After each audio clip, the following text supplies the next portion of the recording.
Maybe Leo should. Raider Nation. It's time to connect. Leo, Jay, Nate, Jeff, right. Yeah, silver and black. The crew is insane. Breaking down the madness before you can blink. Another week, wow, another storyline. But the Raider connection keeps it all in line. From Vegas lights to the East Coast grind. We talk that truth, no filter, no rewind. Four voices strong, so buckle in tight. It's time to bring the nation to life tonight. This is the Raider Connection Show, where the silver and black stories flow. Leo, J, Nate, and Jeff on go, breaking every play down blow by blow. R-N-4-L, you already know. Welcome to the Raider Connection Show. Leo with the facts, breaking down the scene. Jay brings a fire, keeping takes real mean. Nate on the road with the vibe and the view. And Jeff swings heavy when the nation needs truth. Wins or losses, we show up proud. Raising Raider Nation, loud and loud. Hit that chat, pull up, don't wait. This is family, this is connection, this is fate. Silver shields up, the energy grows. Four voices united everywhere that it goes. Every first down, every heart rate hit. Raider Nation stay locked, we don't quit. This is the Raider Connection Show, where the silver and black stories flow. Leo, J, Nate, and Jeff on go, breaking every play down blow by blow. R-N-4-L, that's how we roll. Welcome to the Raider Connection Show. So grab your drink, hit subscribe, let's ride. Raider Nation strong, we never divide. From kickoff to the final echo, you're tuned into the Raider Connection Show. Hey!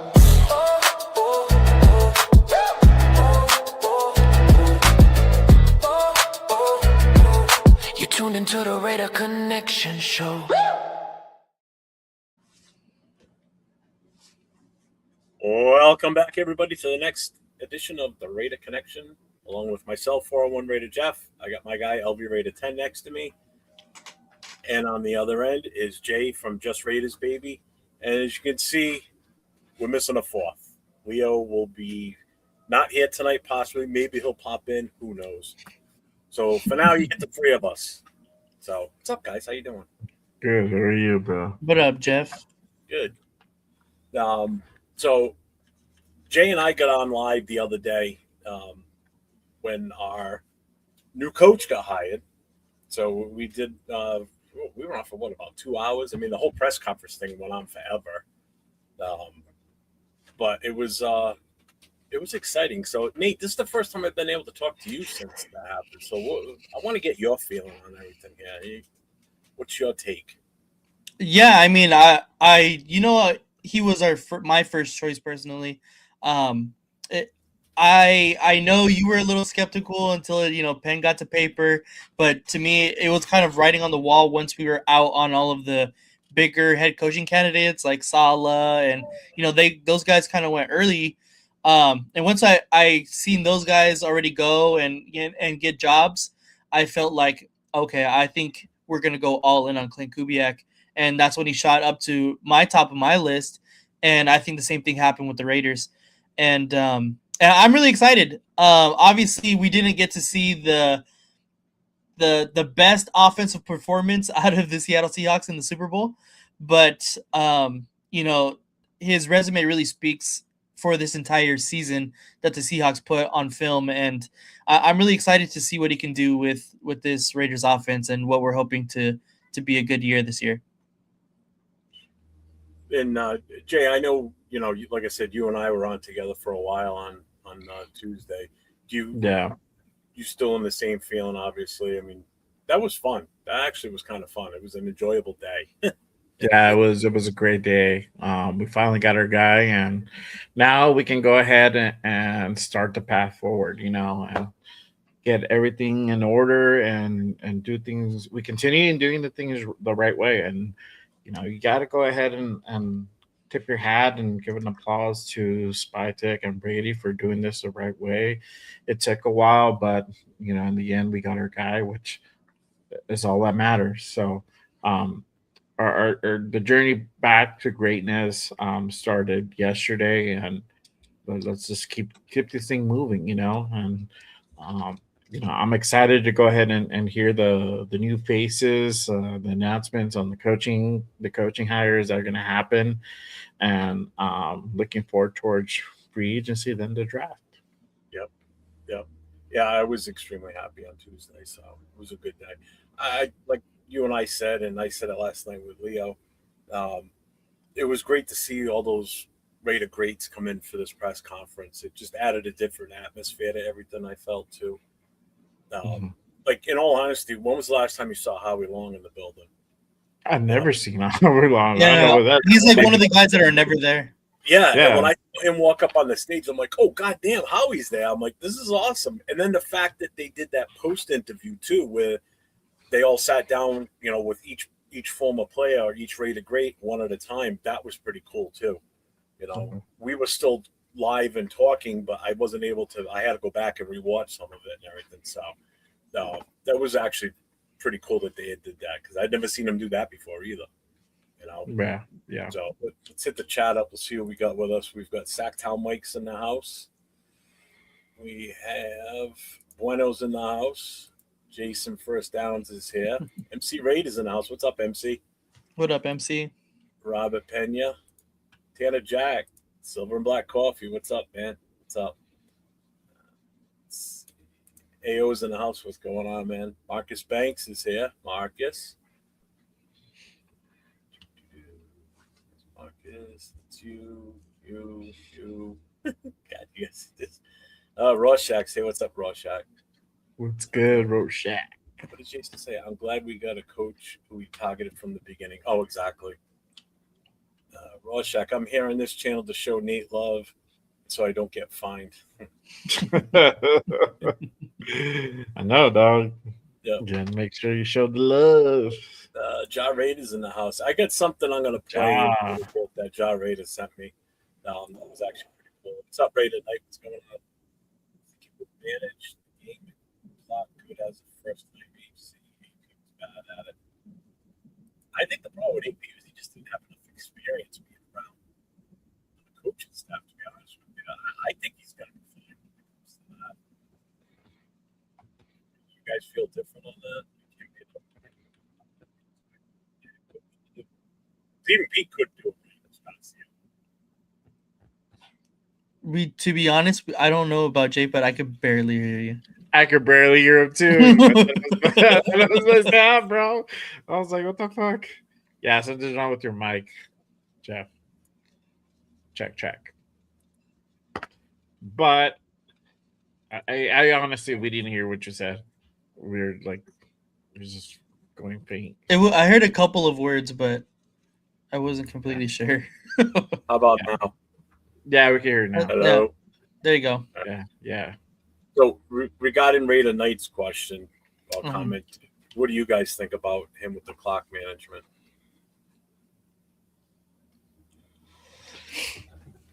I'll go first. Go ahead. Yeah, go ahead. Yeah, I mean, I think that him being so close to Mike McDonald, I mean, I don't think that's going to be too hard. Now would he maybe make a mistake here and there? Probably, but I'm not like overly worried about it. Certain things like that, like clock management, game management, they're gonna be mistakes. They're gonna be growing pains, and he said it too. There's gonna be some learning to do. So just expect that. And this is why I go back again and say we got to exercise patience.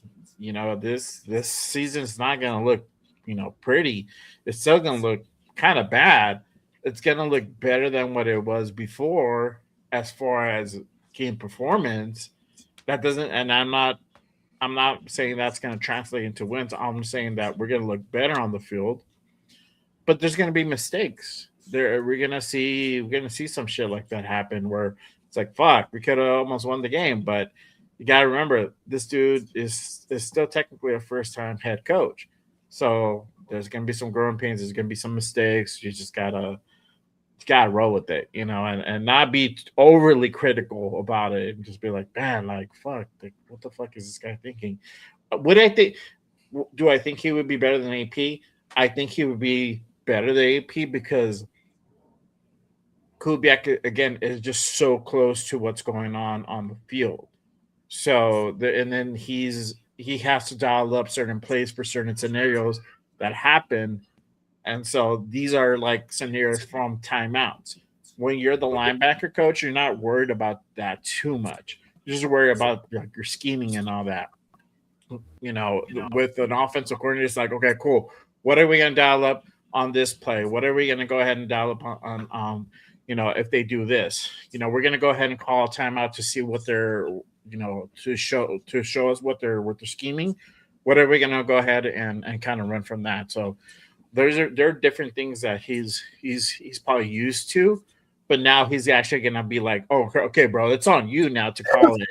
But if he messes up here and there, it's just part of the thing. So, does my mic sound even better now? I can hear you better. Yeah. Okay. I think I realized what the problem was now. I just kind of did it like default to a different one? Yeah, because I can't tell you yet. You'll have to see. I think that new head coach is. Well, are you a Raider fan, Logan? Because it's Klint Kubiak. If you're not, I don't know who you're talking about. If he's on my channel, bro, look at the thumbnail.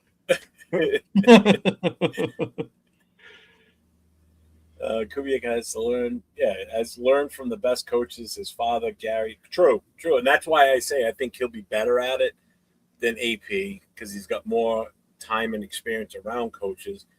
And like I said, even Pete Carroll last year was screwing it up too. So, yeah. What's up, Edgar? At least Kubiak has the excuse that he's new. That he's new. I still think he'll be all right. Yeah, I'm not overly worried about it.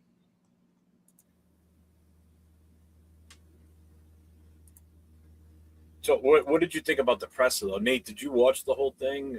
I didn't watch the whole thing. I was at work when it was happening. I only watched it a little bit. But from everything that I heard, it seemed like he's has his head on straight. He knows exactly like the plan of what he wants to do. I heard the question if he has a short list of who he wants to bring over as coaches. He said he does. Obviously, he didn't give any specific names, but I think that's the biggest thing from here on forward is going to be who does he bring in as his offensive coordinator? Who does he bring in as his defensive coordinator? And how does he build out the rest of this staff? Behind his offensive genius, I think we have to get somebody on the defensive side of the ball that can be just as good as him. Well, I mean, I don't know if there is anybody as good as him off defensively, but it's just going to be really interesting to see who he brings over defensively and the connections that he has throughout the league and where they come from and so on. Yeah. What's up, D1 Jackson? What's going on, man? Welcome in. What's up, Elias? We are going to be better next year, hopefully. That was going to be the thing too. The next one is OC and DC, and look who's here. I'm going to add him to the stage. This is Leo. Leo, what's up? What's going on? Oh, went away. I brought up. So it makes it feel like he's on the show today. Wow. Come on. That's why, because my second camera, the mic was on it. I thought I didn't shut it off. That's why it doesn't work. You can only hear me on that mic over there, so I had to shut it off. So it's a real spirit with us. We watching. I know, Jay, you were in the chat during the Severe and 805 show, and I know they asked the question, and I was thinking the same thing too when I was doing the banners for this. Which you think is the most important at this point? Is an OC or a DC? Personally, I think a DC is the priority right now because by default we've already got the OC with Kubiak there. So now, if we look at DC, who do you think are the odds-on favorite for that? I mean, I know there's teams kicked around, but yeah, if I had to put an odds-on favorite, it's probably going to be Carl Scott. He's probably going to most likely get the nod if he's able to go ahead and poach him from Seattle. and I think he's the DB coach over for the Seahawks currently. And if it's not him, um, possibly Aiden Gerard could be a possibility as well. I know everybody likes Jim Schwartz. The thing with Jim Schwartz that right now he has to deal with the Browns and his coaching rights, right? And he's already asked to be released from his coaching rights. I don't think they're going to go ahead and necessarily do it, but that's kind of where they're at. He resigned over a week ago, so he's not in the building anymore. He doesn't want to go back, but for whatever reason, Browns want to go ahead and not let him go out to the market. So we have to kind of figure that part out. And if somebody wants to go ahead and hire him, that's going to require some type of compensation, whether it's monetary or whether it's draft capital. And obviously, in the situation when it's not ideal for us to go ahead and give up draft capital for even though it's Jim Schwartz still. E.G. Rivera is another one that's the name of this that's been also floated around. We'll see what happens, but it probably is going to be Carl Scott. If for whatever reason they're able to go ahead and kind of poach him away, and it's just the familiarity with having a guy like that at disposal. Everybody he would come from the Mike McDonald tree that just won the Super Bowl, so you have that. Or the current defensive coordinator for the Seahawks, that could be another possibility as well. So yeah, there's some names to kind of look out for. But it'd be great if we get Shorts in the building. I mean, we'll have something for sure. It's just that there's a lot to work out for that to happen, and I know that's the one because I see it in the chats all the time. People are calling for that name, but again, there's so much involved in that. Just real quick, Elias and Logan, I see both your questions. We are going to address those. That is part of what we're going to discuss tonight, so we will get to that. But like Raider said here, if Browns don't want to burn their bridges too, they should just reduce the rights. To be honest with you, but I don't see that. Roshek. That's his Instagram profile pic. Shout out to Roshek, bro. Damn, that Leo picture looks scary, like a supervillain, like Lex Luthor. Oh man, that's cold-blooded. And right tonight, I did see the video. Actually, I was going to play that too. That's one of the things I was going to pull up on the screen. That's a ghetto ass Lex Luthor, bro. For real. Like that, he's got like that comic book villain raised eyebrow look. That's that profile dog. Yeah, let me just play this now. I'll just bring this up real quick. I don't know if you guys saw this or not today, but I haven't, honestly. I saw part of it. Go ahead.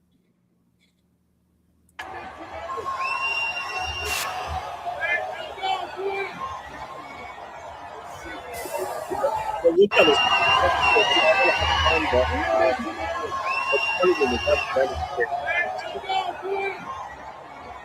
the heaviest set coach with the gray beard. That's the offensive line coach that should be coming with him too. That would be dope. Yeah. Again, that's a maybe. That's a maybe. Yeah, like I said, if they could pull that off, then that'll be nice. Yeah, it's John Benton. What's the other guy's name? The quarterback's coach. Andrew Janoko. Janoko might be the guy that could possibly be the offensive coordinator. They obviously Kubiak. He knows Kubiak. He knows what he runs. I think Janoko's been following him everywhere. So what the question is would he go ahead and do it one more time and come to Las Vegas? Obviously, he'll be here for a minute until he gets his own gig or whatever. So that would be cool. I wouldn't be mad at that. I'm more worried, honestly. It's crazy for me to say that I'm more concerned about like the offensive line coach as opposed to like the offensive coordinator, right? Yeah, We know 1,000%. we know what time it is, and whoever even he brings in as coordinator is just gonna go ahead and help Kubiak. Like you said, like I just need the extra help, the extra preparation, bounce off ideas, yada yada. But it's an offensive line coach with our line being so bad last year. I'm like, let's get this one right. Let's get some like competent coaches in the building. So John Benton, who you just played, is one. Stoutland from the Eagles, the offensive line coach from there, just quit on the Eagles probably like a week ago too. So Yeah. he's actually out there now. The question is, will he actually want to go ahead and coach? I think the word out on the street is that he might take this year off and probably see about maybe coaching in 27 again. But that would be a good one too. And we know what the Eagles were able to do like 2 years ago. So His eyebrows are stressing him out. What's up, Darren? This is all news, but I loved how Kubiak talked about the old Raiders and that Raider attitude. We need that attitude back. It was very relaxed up there. I will say that. Very. Very relaxed. It looked like a normal press conference. You know, like the you go back to the McDaniel one. That was just such an uncomfortable watching that presser. You know. It was a little bit awkward, I remember, because Mark Davis asked him if it was a fumble or not. Oh yeah. Like fuck, nah, you gotta you straight up address the elephant in the room. You know, it's like, well, and I agree with you, Jay. As far as the most important thing, I think is also the offensive line coach that's going to come in here because of how pitiful it was last year. You know, are we completely void of talent on the offensive line? I don't really think so.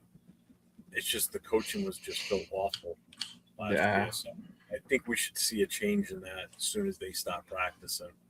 You know, and they start getting in the semblance of, you know, how the pecking order is going to go for those front five. So yeah. I mean, it is the guy from Seattle, Bennett. That's who I'm hoping. I'll take either one. To be honest with you, I'm not really mad at if it's Benton, great. If it's Stoutland, great. Like I think we win either way. Mm-hmm. You know, it's crazy to think like these guys actually were like watching film after hours after Brendan Carroll left. It's like crazy, you know, and like it's just a level like there's levels to this thing. And that's like the bottom of the barrel. So it's like, all right, cool. Let's try to get our guy. At least get a halfway decent guy in here. You know, we'll take that. But if we can get Benton, obviously, you know what, they're able to go ahead and do it. And then, you know, honestly, their line wasn't like wow. It wasn't a wow factor. It wasn't like it was good, right, but it wasn't great. You know, but they are able to go ahead and be efficient. And that's the important part.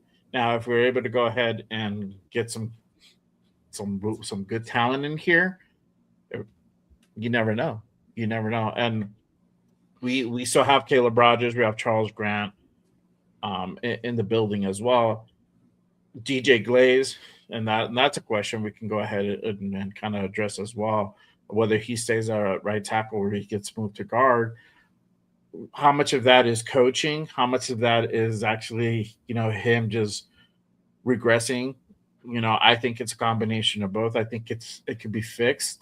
I think this is the time where you fix it right now. You have that ability, and either way, either you plug him back in right tackle, you think you move him to guard, or you put him as def. And if you get somebody in free agency, you know, you address that tackle. So it'll be interesting. It'll be interesting for sure. How long was Stoutland in Philly for? Do you know how long he was there? Fuck, like 15 years. I don't know. It's something like that. He's been there for a long time. Okay. Oh yeah. I think he just wanted to move on. Let me 2013. So over 12 years. Yeah. 12 years. Yeah. That's a long time.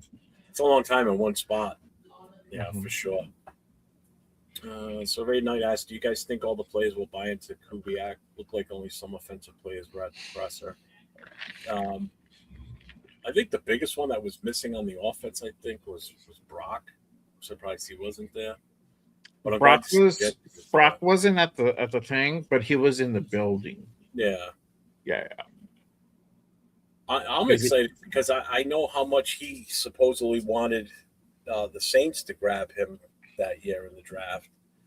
So he's been wanting to coach this kid for a while. So now obviously here's his chance. I'm hoping big things for him, provided we get the right quarterback and the offensive line fixed, then we're good. yeah. I'm psyched for what he can do with Genty too. To be honest with you, Yeah, me too. I think Yeah. they're gonna pay in. I can't see them not. They haven't had that. I think he's going to be more of a disciplinarian than some people think he's going to be, because he doesn't look like it.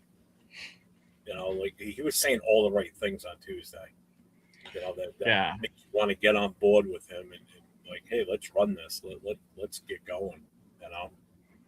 Yeah, he's definitely more serious. It's up I, to I, shout out to Rundown. He did like kind of like a resume of him, and there was some footage that he played, and he's so lively, but you're not gonna see like him wrestling around with like an offensive line. It's like he's gonna be this. Your mic's cutting out. Oh shit! Hold on. Can you hear me? Yeah, you can. Okay. I said, he's more serious, and it might happen where you're not going to see him wrestling around with like an offensive lineman, and Yeah, that's you and I said that the other day. yeah, he's gonna be conducting business out there, and that's what you want. We want somebody who's about football, then about winning and preparation, real preparation, not just fucking practice, real preparation to the game, and executing at a high level. So, I'm all for it. Whatever that looks like, let's go, bro. Let's see, Rorschach. Last year's presser was a bit concerning for him because Pete said, yeah, and that's the good thing because he didn't come out and put any onus on the team as far as saying, oh, we're going to win this. We're going to. It's like he's just got to win. He's going to evaluate everybody, which is what Pete should have said last year too. Not saying, oh, I'm here to win games. And that went over like a fun church. Let's see. Yeah, Brock was having coffee with Max. I'm excited about actually seeing 12 and 13 personnel. Yes. I mean, you saw bits of it in the play in the Super Bowl. I mean, he was getting the tight end involved big time. Yeah. Oh, and the reason Leo was a pitcher is because he's not here tonight, so I just figured I'd play a little fun thing and put my extra camera on my phone and just file. Wow. Arnie does have a couple questions here. Let's see what he's got. Which draft class in the last 4 years was the best? Was last year the worst due to not playing rookies? Nate, I'll let you hit that one. Which draft class in the last 4 years was the best? Was last year the worst due to not playing rookies? That's kind of tough. I think the most impactful one was the Brock Bowers year with Bowers and JPJ and Glaze. Just because those were 3 automatic starters on our team in general. So to do that, I feel like that was probably our best in the past 4 years. I don't think last year was the worst because, again, like you said, they didn't play. Like a lot of them didn't play meaningful minutes until the end of the season, really. So we don't really know what exactly we have. Obviously, we know what we have in Genty, and he's of course an all-world talent. But guys that didn't really get to play, like Besh and the 2 offensive linemen that came in and played well at the end, like I think that's going to be a really good building block for the future of what we can expect to move forward with Spytech drafts.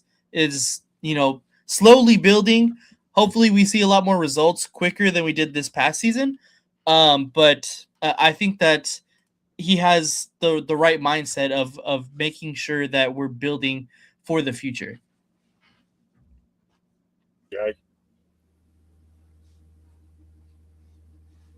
Yeah, Yeah, I agree. Um, yeah, I think that the Brock Bowers were JD5 uh, was in, and Caleb was probably the best draft in recent time. Mm-hmm. yeah, I agree completely with that. I mean, you hit on your first three picks, three rounds straight there.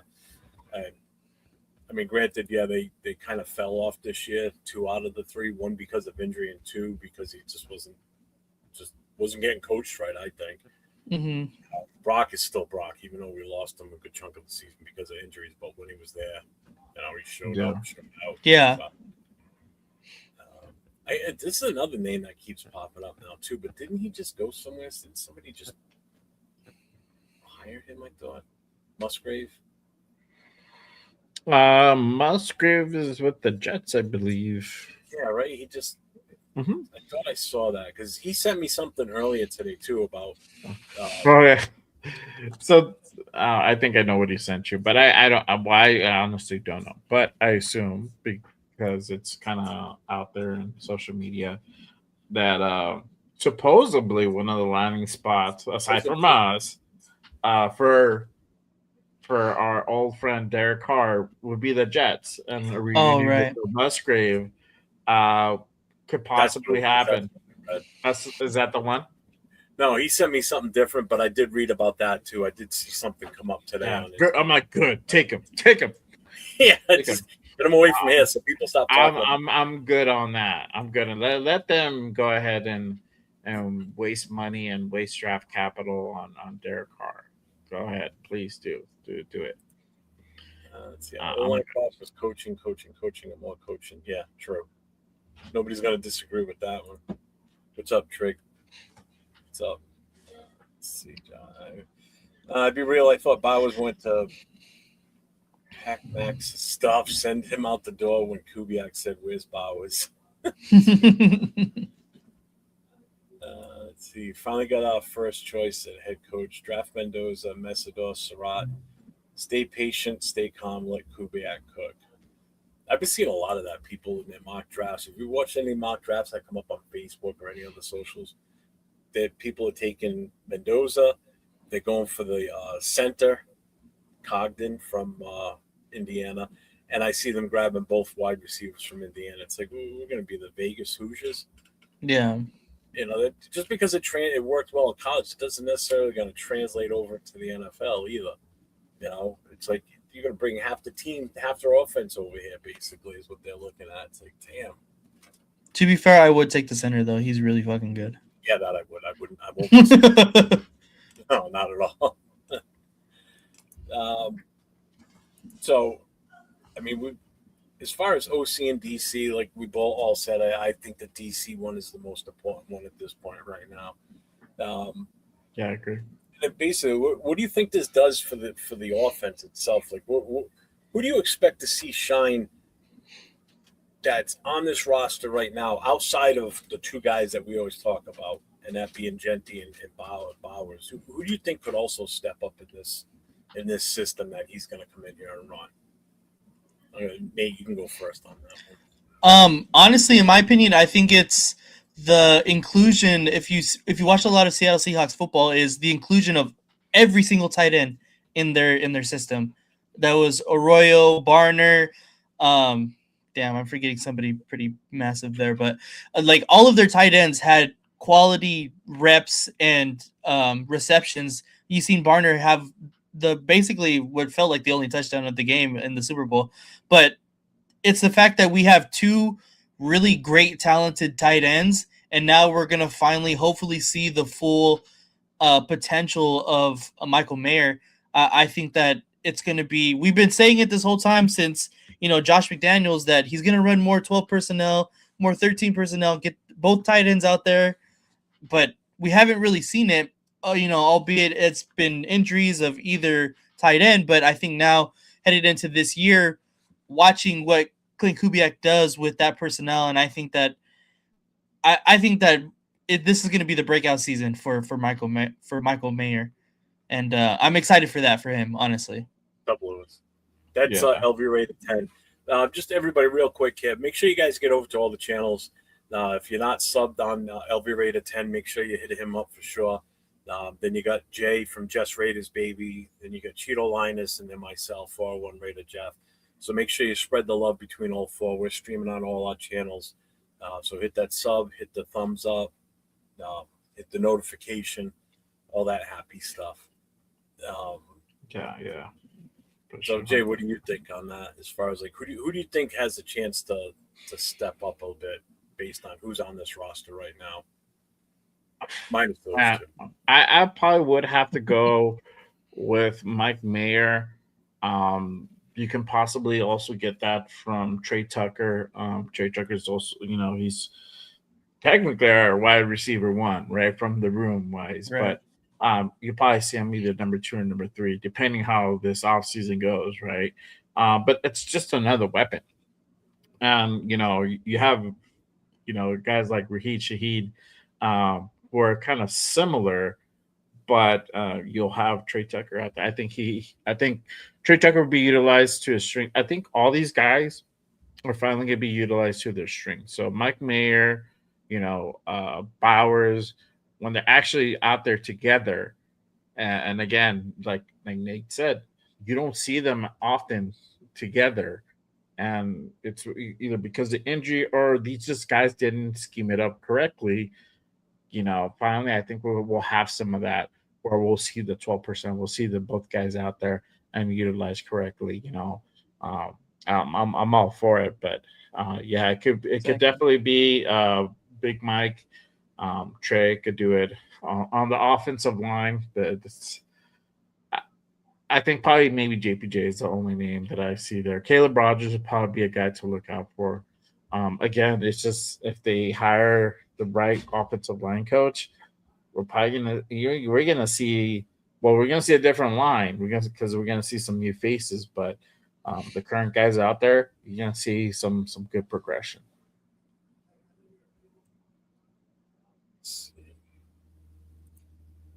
Leo clearance special by Mendoza jersey. Get free Wilson Smith or AOC jersey today.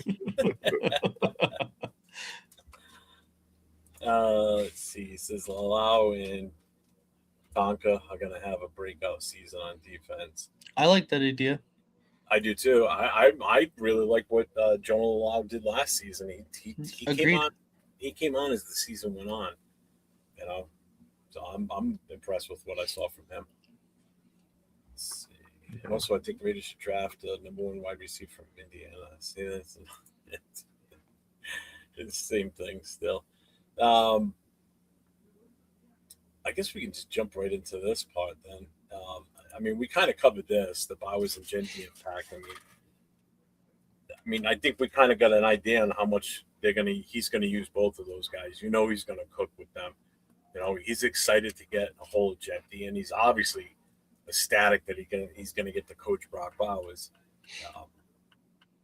I the sky's the limit on both of these guys next year, provided we get that O-line fixed. We do need another running back, though. We definitely need a change of pace back there. Yeah. So I want to give him a breather because right now we got 3 guys in the room. That's Genty, Collier, and Lave, and that's it right now. So we definitely need that. So Jay, I'm going to turn it over to you here on the latest Max Crosby rumor. Basically what you discussed before we started tonight. So this is going to address one of those questions earlier about Max. So go ahead. And I'm going to go ahead and put this up, and I'll read it if you want to go ahead and add it to the thing.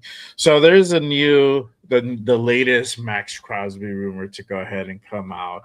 Again, a story that hit up today, basically stating that there's some relationship ending that has to happen now between Max Crosby, Tom Brady, and Alex Guerrero, which I believe he's like the Raiders wellness, strength and wellness coach, something like that.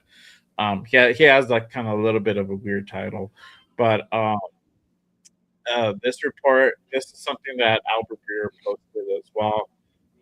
They kind of alludes to basically what happened towards the final two games or the final couple games of the season where they shut down Max. And again, this is from Albert Breer.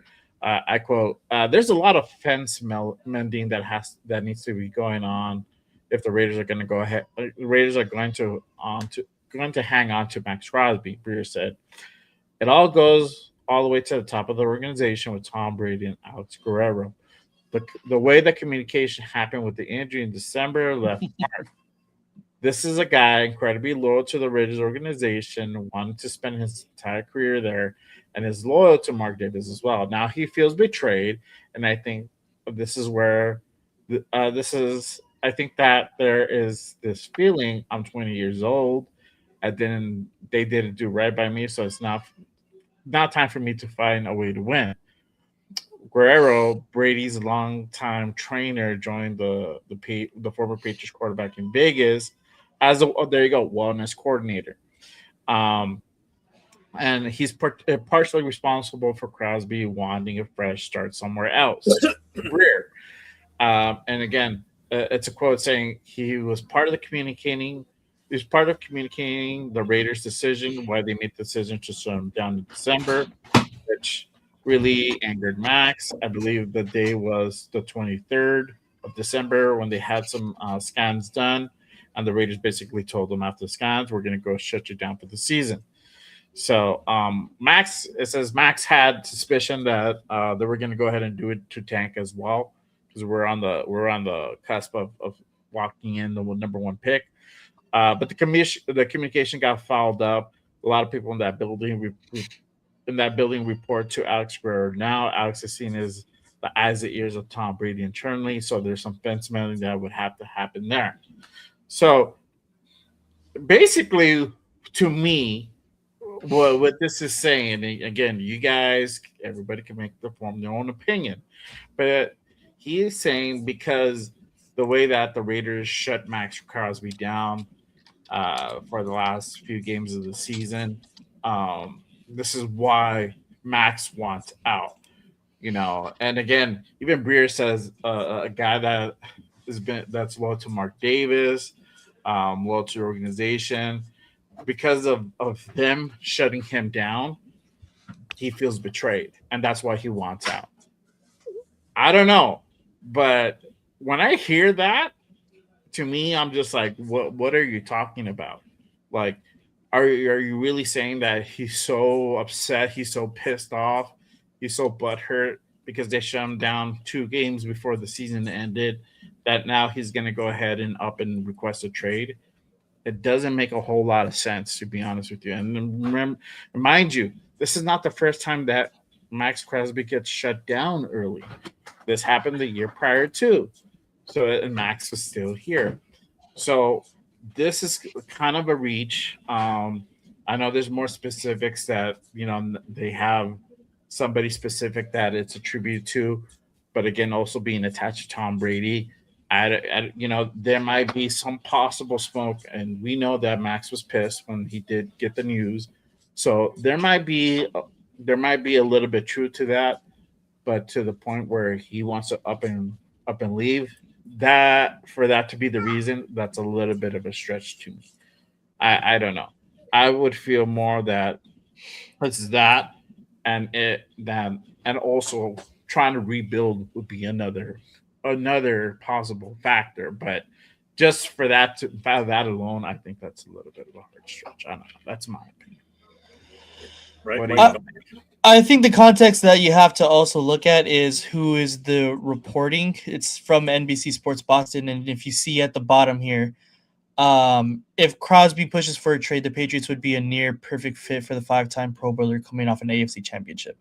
I think this is propaganda wanting to get Max Crosby, trying to push some kind of narrative that Max Crosby wants out because they had similar situations with Alex Guerrero in the Patriots building, and they understand that Guerrero and Brady aren't, kind of willing to get off of their own. They do their own regimen, and that's not always best for the team aspect. But I think as an owner, it's a lot different than the situation that happened over in New England. Um, this is a complete reach to me. It's kind of going based off of what Jay Glazer had said, because Max was upset that he got shut down, and then of course, after that he's going to be upset and confide in Jay Glazer or whoever it had been, and then they just kind of take the narrative from there. But he's gone on multiple times and multiple shows saying that, as of recently, as of today, saying that he doesn't want to leave the Raiders. So to me, that it's not anything other than, it's off season. It's it's something to talk about after the Super Bowl. There's not a lot of news, and Clickbait. and Max Crosby has been the number one target for fantasy trade rumors for the past 3 seasons. So that's what I really think it is. I took it down. Are you done with that? Yeah. Right. Yeah, I'm done with that. See, I'm sure. I've been saying don't trade Max unless he wants out. But if we could trade him straight for a top 8 corner, D end, OT, I would feel better than the 2 number 1 picks, bird in the hand worth 2 in the bush. Just real quick before we get further into the Max, I looked up Alex Guerrero. He's under the administration tab on the Raiders. So this past season was his first season as the wellness coordinator for the Raiders. So in his current role, he oversees several departments to ensure and enhance the health and well-being of players, coaches, and staff. He spent 30 years working with numerous professional and world-class athletes and has served as a consultant for NFL and collegiate teams. Previously, he had a successful private practice focusing on sports injury, rehab, performance enhancement, and nutrition. So, I mean, the guy's definitely been around a long time in that profession. So, I mean, it's not like he's some second-year guy out of college working for the team. So, this is a guy with a lot of experience that knows right from wrong when it comes to players' health and what's probably best for the play. Because you got to remember, players don't want to hear that they need to be sad. So I get why Max is. And totally makes sense. And we all know the type of character that Max is. And the last thing he wants to be told is, no, you can't play no more. You know? But when they're looking out, you got to remember, these players are a monetary investment for the team. So what good is he if he keeps playing, injures it even more, and then he's out for games going into next season? So the smart thing was to shut him down. Well, obviously Max didn't like that. But it's like you got to look at long term. I mean, look at some of these guys that played in the 60s and 70s and even into the 80s that are still alive now. Some of them barely even walk. They didn't have any of this shit back then. So, and that's what they're trying to prevent. I mean, the NFL's still going through lawsuits over this shit with, some of these injuries from these guys. Yeah.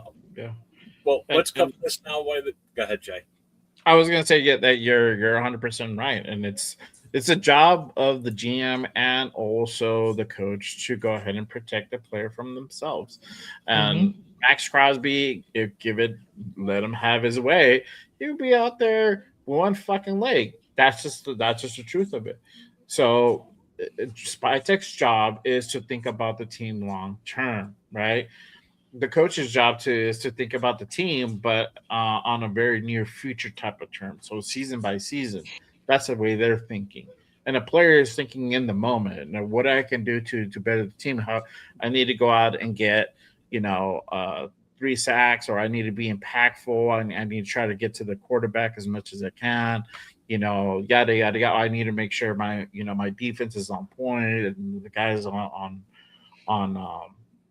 that are with me on the line, they need to be good. So it's shit like that.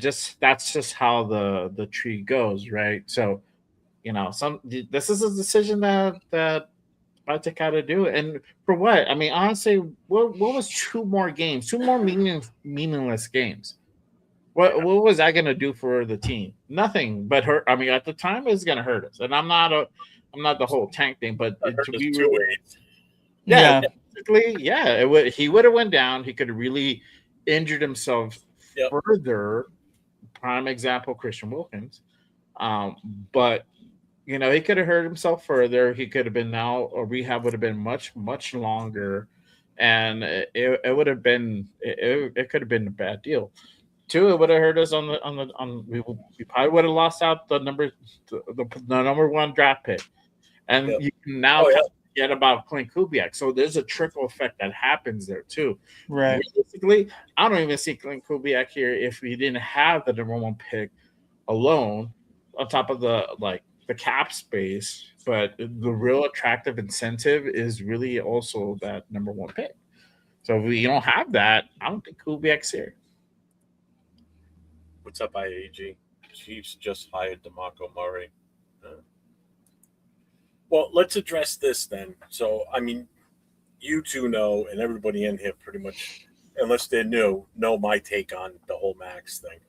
So, knowing what you know now, if this is the case, if what you just read off, Jay, that report is for real, and I guess Josh said he watched, I guess Max did his podcast today or whatever, and he said he doesn't look happy. It looks like he's pissed off. Like, you know, do you guys still feel the same that Max is a Raider for life, or if a team calls, are you listening? Are you seriously considering it? We'll start with you, Jay, on that. Where were you sitting with all this now? So shout out to John. I watched the podcast today. I kind of had to like fast forward to like because I got in there when it was just kind of about to end, or it was on the end. So I rewinded it back and kind of listened throughout to see if I heard him address the rumors again. He didn't, but it's also he probably could just be, you know, he looked fine to me, but it could be also that he's just annoyed he has to address these fucking rumors and they're going on and you're getting all this shit. Whether you're talking or not, I'm pretty sure he's seeing it. You cannot not see it. You know, if you have a guy like him, I'm pretty sure he has like a football algorithm and sports algorithm. I'm pretty sure he's popping up and he's seeing all this shit come out. Same thing on Twitter. So this is coming up, and you can't help not to look at it. So I think that's kind of what is stemming from there. Do I think Max is a Raider for life? I do think he's gonna be here. If push comes to, I feel that he's gonna be here. Now this is the thing. You never know what could happen, and that's why I keep saying out there. My thing is, if it does happen, and like I said earlier, I was on the show with Primos and Will. Shout out to them. I said that if there's something that actually quietly, won't know about it until it actually happens. So like a surprise thing, kind of like Your mic. thing. Hold on.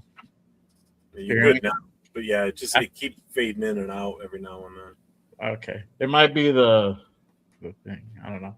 So I said if something happens with Max, it'll happen like suddenly, and you know we won't hear about it. Just kind of like the Christian Wilkins thing where he got released, and we won't know about it. It'll happen suddenly, and Spytek will take the blame. But it'll be because Max wanted to, or Max signed off on it, and that's a big if, right? And because obviously Max wants to go ahead and save face with us, and that's cool. I get it, and I'm pretty sure Spytek wouldn't mind being the villain in this story. That's if it does happen. Now, this is a thing with a trade like that. We're not going to get as much as people think. We're not going to. I saw Arnie post like, oh, I can't wait to see what Spytek's going to do with 3 first rounders. We're not going to get 3 first rounders. For Max, we'll probably get a first round pick for sure, and a second. And I think that's kind of the way it goes. You maybe a little compensation. Maybe you can go ahead and fleece a third. Maybe if on the high end, a first and 2 seconds. But if you really fleece somebody, you could possibly get the 2 first. But I think that's as much as you get. Realistically, and kind of what I've been seeing out there, it's realistically like first and a second the going rate for Max. Like I said, I think yesterday on your Notorious show, put that out there as well. So I don't know. I just think it's not gonna. Is it gonna fast track our rebuild? Yes, it will. Not a whole lot, but it will, because now you can get that. You'll have an extra first round pick for this year. You should ask for one this year. That'll be stupid if we get one from like next year. But you should have one for this year and a second for this year. We can do something with that. But again, you still also have to hit on those picks, and that's something that people have to go ahead and remember. Not necessarily where you're going to go ahead and hit on those picks. If you hit on one, great. If you hit on both, you just lucked out. But you can also like strike out completely. So you have that risk as well. So it's a risk versus reward type of scenario. I would like to see Max here. I feel that he has worked and he deserves to be here when we start when we start really winning again. Um, and I know about the whole timeline thing, but that is the fan in me, because I feel that he loves being here. He loves being a Raider. He loves being part of Raider Nation. And man, when you have guys like that in the building, you want them to see what they you want them to have what they always wanted. So that's my take. Well, what happened at the Super Bowl with Puka? What did he do? Did I miss something? No, he just talks a lot. That's why. He said that the Rams fans don't really have there's not a big following in LA for Rams fans. Like they don't have full home advantage. I told him that. I know. He's not lying. So then a lot of people he's not. took it the wrong way, because he was on a podcast with Fred Warner, who Fred Warner said like, oh, yeah, we have an extra home game because in LA, when they play in LA, it's all Ninered out. So Wow. yeah. I didn't know that. That's crazy. Yeah. Just Nate, I'm going to have you answer the same question on Max, but I just want to hit Arnie's thing that he mentioned here. This one here, he goes, look in your crystal ball in 5 years. Who is still on our team? Max, Genty Bowers, Kubiak, or Spytek? I don't think Max is here, and which is why I'm behind trading for him now, because he's not going to be here long term. Like he's not going to be here when the rebuild is complete and we start winning. It's going to be past his prime already. I mean, the time to get something for him is now. So I think all those other guys will still be here, though. But this is the thing, Jeff. You make it seem like this guy's like almost 40 years old. He's not. Exactly. He's going to be 29 this year. 2 years in a row now. They shut him down early because of injuries. 2 Yeah, years. but we were what? First, the year prior to this one, we were 4-13, or we're heading on that path of 4-13. We were on two win games, at that point. So it's, I don't know. I feel that he will be here.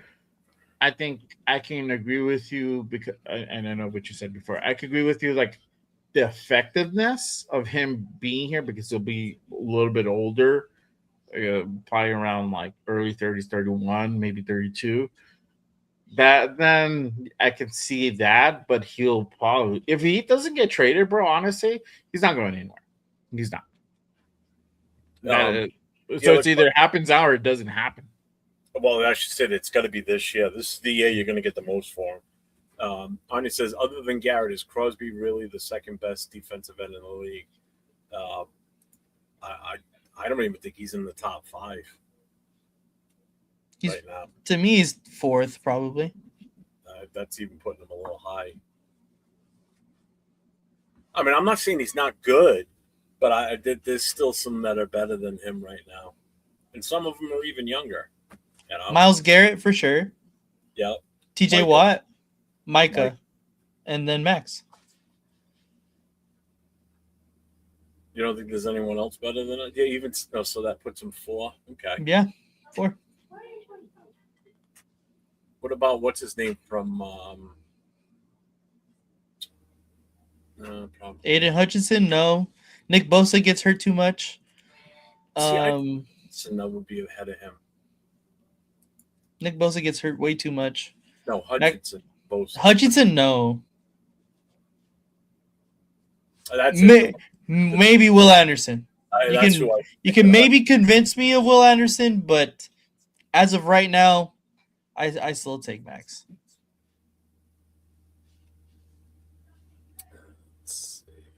All right, so your take on the whole Max thing then, Nate? Where are you sitting with that now? Yeah, to me, I think that I'm right with Jay on the value that we could possibly get back if we do trade Max, which is a first for sure, and then maybe a second plus. But I think if that's the return you get, that he's more valuable to us than those picks are, because of the influence that he has as a Raider in the community, just in total. Rather than a first and a second that could possibly turn into Max Crosby. I think that to me, I don't see them trading Max Crosby. And to also kind of hit on Arnie's question earlier that you were pertaining to right now on the crystal ball of 5 years, I think he is a Raider in 5 years. I think that this is the right direction with Klint Kubiak. And that, timelines change. They fluctuate. Like, no one thought that the Bears timeline would be this quick.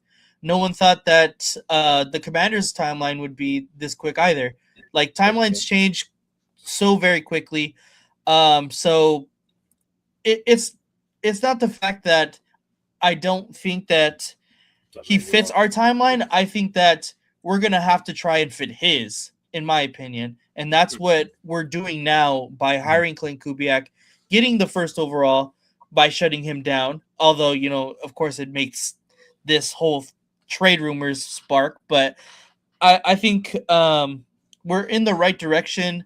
And I think Max he's going to be a Raider for life. He said it multiple times that he wants to be a Kobe Bryant type guy where he brings the value to a franchise with winning and with him as a personal, like as a human being. Like when you think of the Lakers and Los Angeles, you think of Kobe Bryant, and that's what Max Crosby has said that he wants to do with Las Vegas and the Raiders. And I think as of right now, if you ask a younger Raiders fan out on the street, they're gonna ask, who do you think of when you say the Raiders? They're gonna say Max Crosby, and I think that gives us just a value that we don't really have on our team as of right now. Of course, we're going to have Brock Bowers and Genty, but those are still future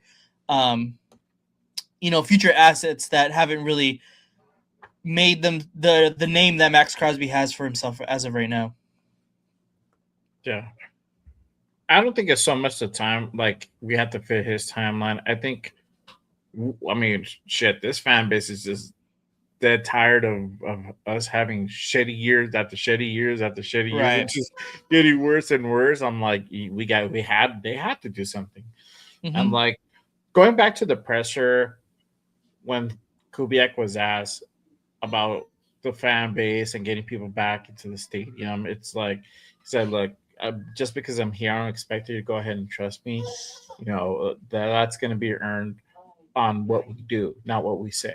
And that speaks volumes just from what he said right there. It's just like, I'm not going to try to constantly prove to you that you need to come and watch us. You need to be a fan. You need to be a part of the nation. It's just like the product on the field is what's going to go ahead and resonate, So I like that, man. So you don't think Mike is better than him right now? Or are you saying that just because Mike is out with the injury? I mean, he tore his ACL, right? But when he was playing, he was definitely better than Max. I'm sorry. Let's see. If you get a Robin to Max Batman's reduction jump. Exactly.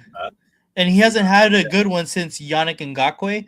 And Yannick Ngakoue he was older at the time too. So he's never really even had a Robin to his Batman. See, saying Max is number 2, that's just you're just being a Raider fan on that one. I mean, you got to look at who else is out there. There are guys that are better than Max. There's no two ways about it. You know, I mean, Nate named them off too. So Max is definitely not overall number 2. So he's top 5 or top 4, as Nate says. You know. So I got this from John. I'm going to put this up and play this. This was, I guess, from his podcast today. Mm-hmm. He's a well-established coach. You know, obviously, the success he's had, you know, it runs in the family as well. You know, he's a kid that grew up, you know, watching his dad had a lot of success as an NFL coach. Some of those teams are some of my favorite teams to watch with J.J. Watt and Arian Foster back in the day. Dope-ass teams. But, yeah, he's got a great lineage of people that he's been around. He's, you know, he runs a great system and, you know, he's had a lot of success, you know, being a coordinator. You've seen what he's done for Sam Darnold. He's maxed out. I wouldn't say maxed out, but he's brought the best out of a lot of his players. Like we talked about, like getting, you know, putting players in positions to, you know, max out is their full potential. And I think he does a good job of that. So, yeah, you know, it's you got to give him the credit, man. You know, nowadays in the league, there's a lot of, you know, there's always trends and things that are going on throughout. Back in the day, I feel like it was you need the old school veteran coach, and you know he's got to have the experience and do it this way. And now it's like kind of moving towards the Sean McVay, Liam Cohen, Kyle Shanahan, the younger, offensive minded. You know, kind of the Mike McDaniel. He's a well-established coach. So I mean, and he's right too. I mean, back in the day, that's what it was. They wanted the coaches that had the experience, you know, the ones that have been around for a long time, and you know, can instill their old school thinking and thought. You know, plus a lot of those coaches back then were hard asses too. That was like old school coaching. You know, these guys now they're some of them are just a matter of a few years older than some of the guys that are still playing. You know, so I'm still on the time is now if we're gonna do this. You know what? And again, if they're saying he needs to apologize or whatever, that was the first when you mentioned it tonight. That was the first time I heard of that. So that was kind of interesting to see. So yeah, I mean, I don't know. I know they need to apologize. It just says there's some fence mending that need to be there, but it's just funny how it just progresses. Like now it's like Max Crosby. You know, before it was like Max Crosby doesn't want to do anything with the Raiders. He'd rather retire than play for us. And yeah, he's still in the building, rocking the drip, and you know, doing interviews there. And he just met with Kubiak.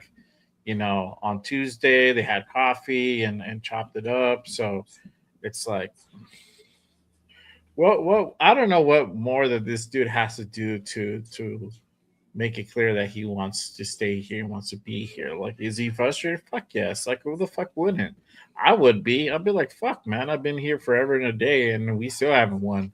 We only went to the playoffs once when I've been here. You know, I would be fucking pissed. I would be frustrated too. I'd be pissed. I would be pissed, and then get shut down. Yeah, I would be pissed. Would I say butthurt?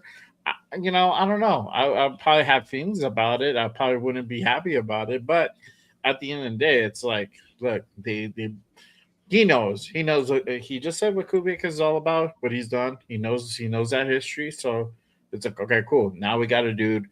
He's most likely gonna be here for at least 3 years. So now I got some more stability back because that's what they wanted. It was just Pete was just so terrible. He had to go. Now we got Kubiak. Now we're gonna do into a full rebuild. We got the number 1 pick. Whether we keep it or trade back, that's a different story. But we have that ability. So I think all that. I think you cannot not want to be here. You know, I think he's in the precipice of being a part of that. But like Jeff said, if you're gonna do it now. If he's gonna go, if he wants out, I mean, if he wants out, he wants out. He doesn't have to tell us. Talk to Spy, yeah. Talk to Spy and get that figured out, and you know they'll spin it however they want, and that's fine. That's if he wants to leave. If he doesn't want to leave, then great. Just keep doing what you're doing. Talk about it. Don't talk about it. At this point, I think we're all tired of just hearing about it. Yeah. Plain and simple. Rojas, I'm the only one from the East Coast. I live in Rhode Island. The other two are West Coasters. They're on the wrong coast. I'm on the good coast. Go outside. Why? It's in the 40s today. Yeah. It's not bad out there today. A lot of snow. It snowed last night. The fuck? I don't know. It's cold as shit. That's a bit of a thing. I'm sure you guys all have a computer. Now they're talking about Max Dillberry's game. Yeah, he didn't look happy in that segment. But whatever. Yeah, but it's just like it's there's an elephant in the room, and it's about the trade rumors. It's like, fuck, dude. Like, now he's having to address it like 3 times a year. Yeah. It's gotten to that point. I would be fucking tired of him. Like, fuck this shit.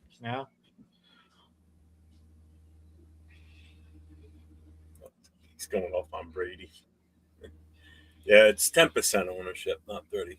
About 35, I think he said. Shit, if he had 35%, then he'd be quitting that Fox job and being a real part of the ownership. I think they only approved them for that much. I don't know. I don't remember how that went down. It says, I'm a real Raider fan, Raider Ben style, no fake shit like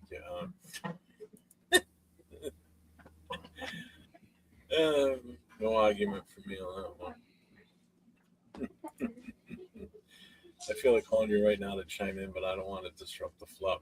You can call the number all you want. It's disconnected right now. So it'll just go to voice. So anybody wants to call that phone number from the show the other day, go for it. It's set up the voicemail right now. So leave a message. I'll play it Friday night. Or Saturday night. I don't know yet. Might be doing a Saturday night show from now on, which is strictly Raider fans calling in and leaving voicemails and just listen to voicemails. Whatever. Coming up with another plan. Let's see. Would you trade Max for 2 first-round picks? What? It depends. It wouldn't have to be like it would have to be higher first round picks to get the true value that I think that Max holds. If it's like the 32nd and whoever, like if it's the Seahawks, we get the 32nd and then we trade for their next year's first. Like we're kind of expecting them to be good.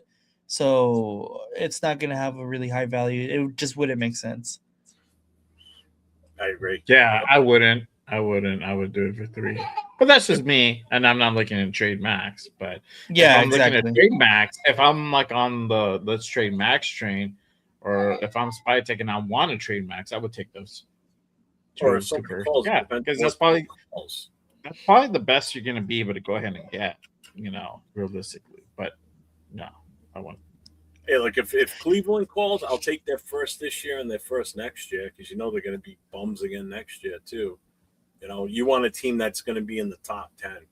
That's how I look at it. You're going to give Myles Garrett Max Crosby and still not win. Holy so shit. that makes a whole lot of sense, put an offense together. So what does it matter? Yeah, it'll be the same thing as him. Like it'll be the same thing as staying here. Like they wouldn't be able to go ahead and really win. They don't have no real offense, bro. So, and this is the thing. I feel like if there's a trade that happens, he'll go to a more contender, a team that's like a piece away, like a Max Crosby away from like winning it, and that's going to be a lower first round pick. Yeah, you're not going to get a number 10. You're going to get like a 26 or something like that. There you go. See my boy Haas. He's like send him to Tampa, and again that will be a lower fucking draft pick. You're talking about like. I don't even know what they are. I think they're like 20 something. I don't even know. 18. Yeah, so you're not getting a high draft pick. You're not getting a high first. You're getting a low first. There it is, sending the Tampa. Yeah, they got a Pro Bowl quarterback. Yeah, by default. Yep. By default. Oh yeah, I forgot about that. I forgot about that too. The It alternate. wasn't like he was voted in originally. He was only there because Drake made it play. Bo Nix wasn't going to be available. So next man up. Hey, who's number 8 on the list for the quarterbacks in the AFC? Oh, Shador Sanders. All right, he's a Pro Bowler. You're in, buddy. Come on in. Max to the Bears for all his picks. Yep, definitely doing that. And that's the other thing. And people are like, oh, we got to send him somewhere where he can win a championship. I'm like, why the fuck do we have to do that? He doesn't have a no trade clause, so we control his destiny. It's whatever team gives us the best bang for the buck. Wherever he goes, he's got no say in it. I wouldn't even be asking him like, hey, where do you want to go? No. Who's giving us the most in return for you is who you're going to, plain and simple. Yeah. But that goes back. But No that goes back to my main argument is that it wouldn't go to like a high draft pick team. It would probably go to a lower draft team because they're the ones that are like a couple pieces away. They're down to go ahead and give up like a first this year and a first next year. Why? Because it's like we want to go ahead and win now, and he's the last piece, or he's like our second and the last piece to go ahead and make that happen. That's just the reality of it. So yeah, it wouldn't go to like, oh, he wants to go. It'll probably be a contender because they're the ones that are more desperate. Browns wouldn't be desperate because they're not there, or Jets wouldn't make sense because they're not there. They're having to do a lot of things, not only defensively but offensively. They have to get that shit straight first. No, that's not true, Lou. I'm the only one that's up on the. I wanted to trade him last year. I don't. Yeah, I don't either. I this year is a better option than last year. Last year it would have been just bad getting those picks because of who was in charge last year. But this year I think it would be different. Yeah, it would definitely be different. But no, I'm not bueno. what did he say? He said Caleb Daniels. If you know, you know.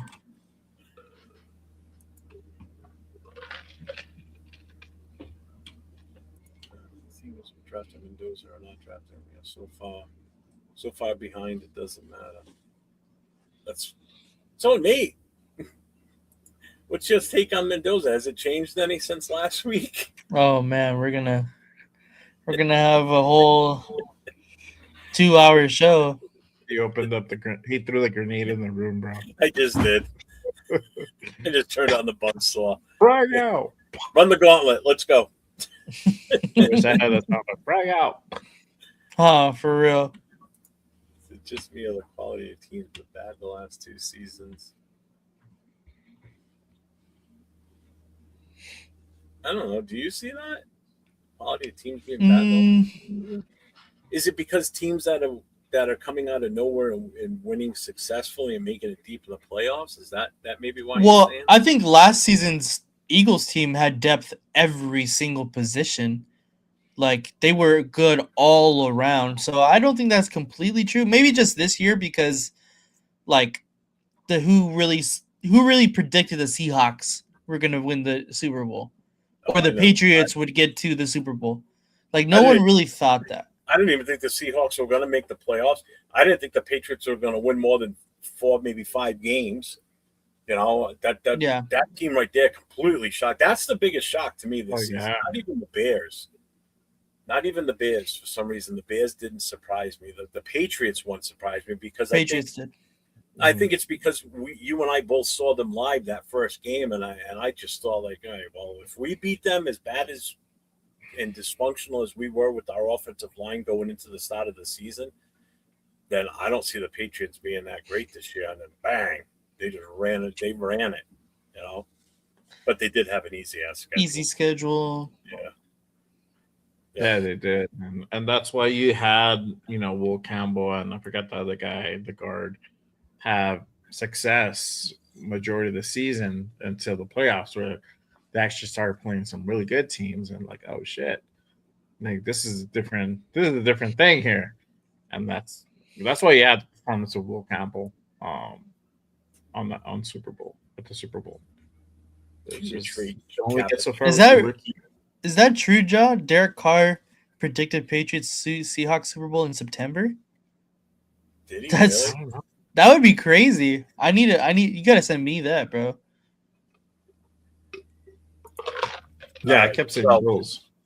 So Bills Graded Rams. Knight says, why was Spy and Coop saying they need to evaluate Mendoza? All right. So they did come out and ask Kubiak what he thought about Mendoza. And his answer was basically plain and simple, and it makes sense. You know, he even said himself, he goes, I watched one game. He says, I watched the championship game. So here's a guy, he's an offensive coordinator. He's got shit that needs to do with his team. He doesn't have time to start it. That's what your scouting department's for. They put that shit together, and then you look at it when you get a chance, basically. So he was in a mindset of, coaching the team and running the offense for the entire season. And once the playoffs started, or getting close to the end of the play, you can forget him watching college film. He's got to get ready for the teams he has to play each week. He doesn't have time for that. Now he's got to go full speed and review as much as he can to get up to speed with what he sees in Mendoza, and if it's something he can work with. Because again, he may not want him. We don't know. Based on his response the other day, the jury's still out on whether he wants Mendoza or not. Do you feel different on that, Jay or Nate? When you saw that, I mean, did you get a feeling like that's who he wants? To me, I think it was just a matter of answering the question in a way because he doesn't have all the information yet. Like he can't completely answer like, yes, I want to be all in on Mendoza when he hasn't really studied the film and looked at him as a prospect completely. So, I mean, I'm not really sure. Obviously, we have all of our personal opinions on the prospect of Fernando Mendoza, but I really don't know what Kubiak feels about Mendoza. I can tell you what I feel and how I think he fits into the system, but obviously I'm not Klint Kubiak, so we are definitely going to be able to see during this draft process what everybody thinks. Jay? Yeah, I think he gave the right answer, bro. It's like we got to evaluate. Yeah. For one, you don't want to tip your hand. You don't want to say we're gonna go out and get the fucking kid. Two, you really want to do your homework. I tell you guys that all the time. Check out his tape. Do your homework. Look at his game film. Don't just look at the playoffs. Look at it as a whole. If are you still sold on him? And if you are, great. And if you're not, all right, cool. State why. And I think Kubiak, the way he is, that's a smart move. You want to go ahead and look at tape closely. You want to go ahead and talk to your scouts. What have they seen? Who have they talked to? Because the scouts are talking to everybody right now. I'm pretty sure they have somebody like talking to the friends, to the guys he went to school with, his high school coach, people at Cal, et cetera, et cetera. You can even go down birthday parties. Yeah, going down to the Pee Wees, you have pictures of Mendoza at the Pee Wees, so shit like that. He has to do his homework, and so, like I said the other day, Spytek, Brady, and now Kubiak need to sit down, need to have a serious, long, intimate conversation about Fernando Mendoza, and you got to ultimately decide are we gonna draft this kid, and is he gonna fit into our system? And if it's a yes and yes, then great, you go all in. And if it's a no, why is it a no? And then what is the plan to go ahead and trade back? And who is going to give us our maximum return? Who can give us a maximum return on investment on this number one pick, right? And that now you're going to have some showmanship, or you're going to have to sell this thing that people, you want to start leaking shit that you're going to get Mendoza, until the phone starts ringing, and then you hear those offers, and then eventually you'll do your thing. But I think that's a smart move. I think you have to go ahead and look at the tip. It has to make sense for both. So Fernando and for Klint Kubiak. And is he going to be the best guy to be in the system on a long term basis, not just this season? Even if he plays this season, and that's another whole can of worms right there in itself. But in the long term basis, is he going to be the guy that's going to be efficiently more than efficient and at a high clip be able to run the offense? So, when was the last time you guys went to a high school, college, and/or pro football game? Last game I went to was December 14th, the Philly Raiders game in Philly. I went. I went to the Raider game on my birthday, which is November the 2nd. Well, not my birthday's not November the 2nd, but the Jaguar game was on November 2nd. College, I went to the UNM game versus New Mexico State. That rivalry. There's a big rivalry out here. Games too? Huh? I'm sorry? Do you go to USC games? Yeah, I think I went to 2 or 3 SC games this year, and then I went to 4 Raider games. I think I went to 4 Raider games this year. You came here to New England. Yeah, here, You were LA. I went to Raiders Giants, and technically I was there for Raiders Cowboys. Yeah, You were in the area. I was literally a block away from the stadium. So Yeah, see, in the area. but no high school games this year. Yeah, I didn't go to any high school games this year. Besides the college games around me, I'm in Rhode Island. The college games around here. Actually, Bryant's not bad. Bryant University is actually pretty. You have UConn, don't you? Huh? Don't you have like UConn? Yeah. That's like a 2-3 hour ride. Really? Yeah. You don't go to any Ivy games? Ivy League games? No, I don't go up there. No, are you kidding me? I'm not going on Brown's campus. It's horrible over there. Is it really? Yeah, it's too many. First of all, it's not that great of an area. First of all, and the Brown college students, man, they're freaking weird, dude. Oh, They boy. are some weird Yeah. kids. Yeah. What about Providence? Does Providence have a football team? I know they're good at basketball. No, Providence College does not. You've got Brown University, Bryant College, and URI down in South Kingstown. So those are the three main. Those are the only 3 football. Salve Regina too, but they were in Newport. So you got 4 college teams here. The PCs for hockey and basketball. They're famous. URI football, basketball, women's basketball especially. PC doesn't have a women's basketball team. So yeah, they're not that big around here. If I wanted to go and see like college, I'd go to Boston, like Boston College, shit like Yeah. I was gonna say that, like Boston College. Yeah, PC. UConn's a little bit too far for me from here. Not that I wouldn't go, it just I never really thought about going out there. Let's see. What is the percentage we draft men do? Is it 80, 70, or 50? Ooh. I think it's a little bit higher than 50% in my opinion. Probably 65. Right in between there. I say 80. 80 to me that's I feel around it, there. and I think you can be comfortable with saying that too, honestly. Yeah, 80 with 20%, and you gotta have that 20%. Right, because you just don't know. Yeah, but I feel like once Kubiak kind of sees the tape and you'll hear some shit and be like, okay, we're probably gonna get him. And all the mock drafts, like the medium mock drafts, are probably gonna have us like taking him at 1 anyway. So that also helps sell it, But yeah, I feel like 80% we're gonna go ahead and take Mendoza. Mark sold on him. You heard Mark. He's like, I would love to see him in a Raider uniform, but it's not up to me.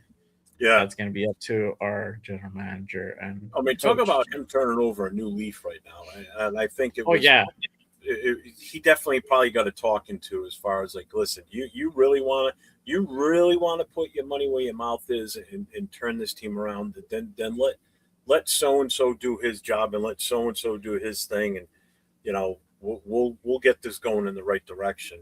Because think about it. He's got a legacy he's going to leave behind. And right now, it's not a good one as owner of this team. You know, Yeah. It's not good at all since he took over. You know, and now Exactly. the last of the Davises. That's it. You know? Yeah. So yeah, you gotta give him his flowers. You didn't even see him up on the table, sitting at the table at the presser. He didn't even introduce Kubiak. He was just kind of chilling in the cut, like, I'm here to kind of enjoy the show. And that's honestly that's that's what he should do. He shouldn't be so hands on anymore. Let's spy tech, to some degree let Brady kind of, run the fucking, drive the bus, bro. Sit back there and chill. Do what you do with the WNBA team. Just chill and just show up to the games, bro. That's and cut the check. That's all we need you to do. That's it. I think if everything goes right and Kubiak is here for the full 5 years and this team is turned around and going in the right direction and we're winning consistently and we're making playoff runs and everything, that's going to have a huge impact on Mark's legacy. He's going to be known as the guy that turned the team around after almost 15 years of god awful ownership and bad decision after bad decision. Mm-hmm. So he wants to see it happen, and then by him taking a back seat finally, it should hopefully happen. Yeah. And I think you were right too on what someone said in the chat. I know you said it too, Jay. I think we said it the other day too, that the way Kubiak answered the questions, he answered them like politically correct, basically. Like if he's running for office, he's answering the questions as not to, do any damage to what he's planning going forward and what the team's planning going forward. First of all, you're not going to come out and somebody says, "What do you think about Mendoza?" He's not going to say, "Oh, we're taking him." You're not going to show your hand. You're going to keep that shit close to the vest. And I think he was truthful when he said that he only watched that one game, and I get it. These guys don't have time to watch these college games. They're of course, on their own personal games.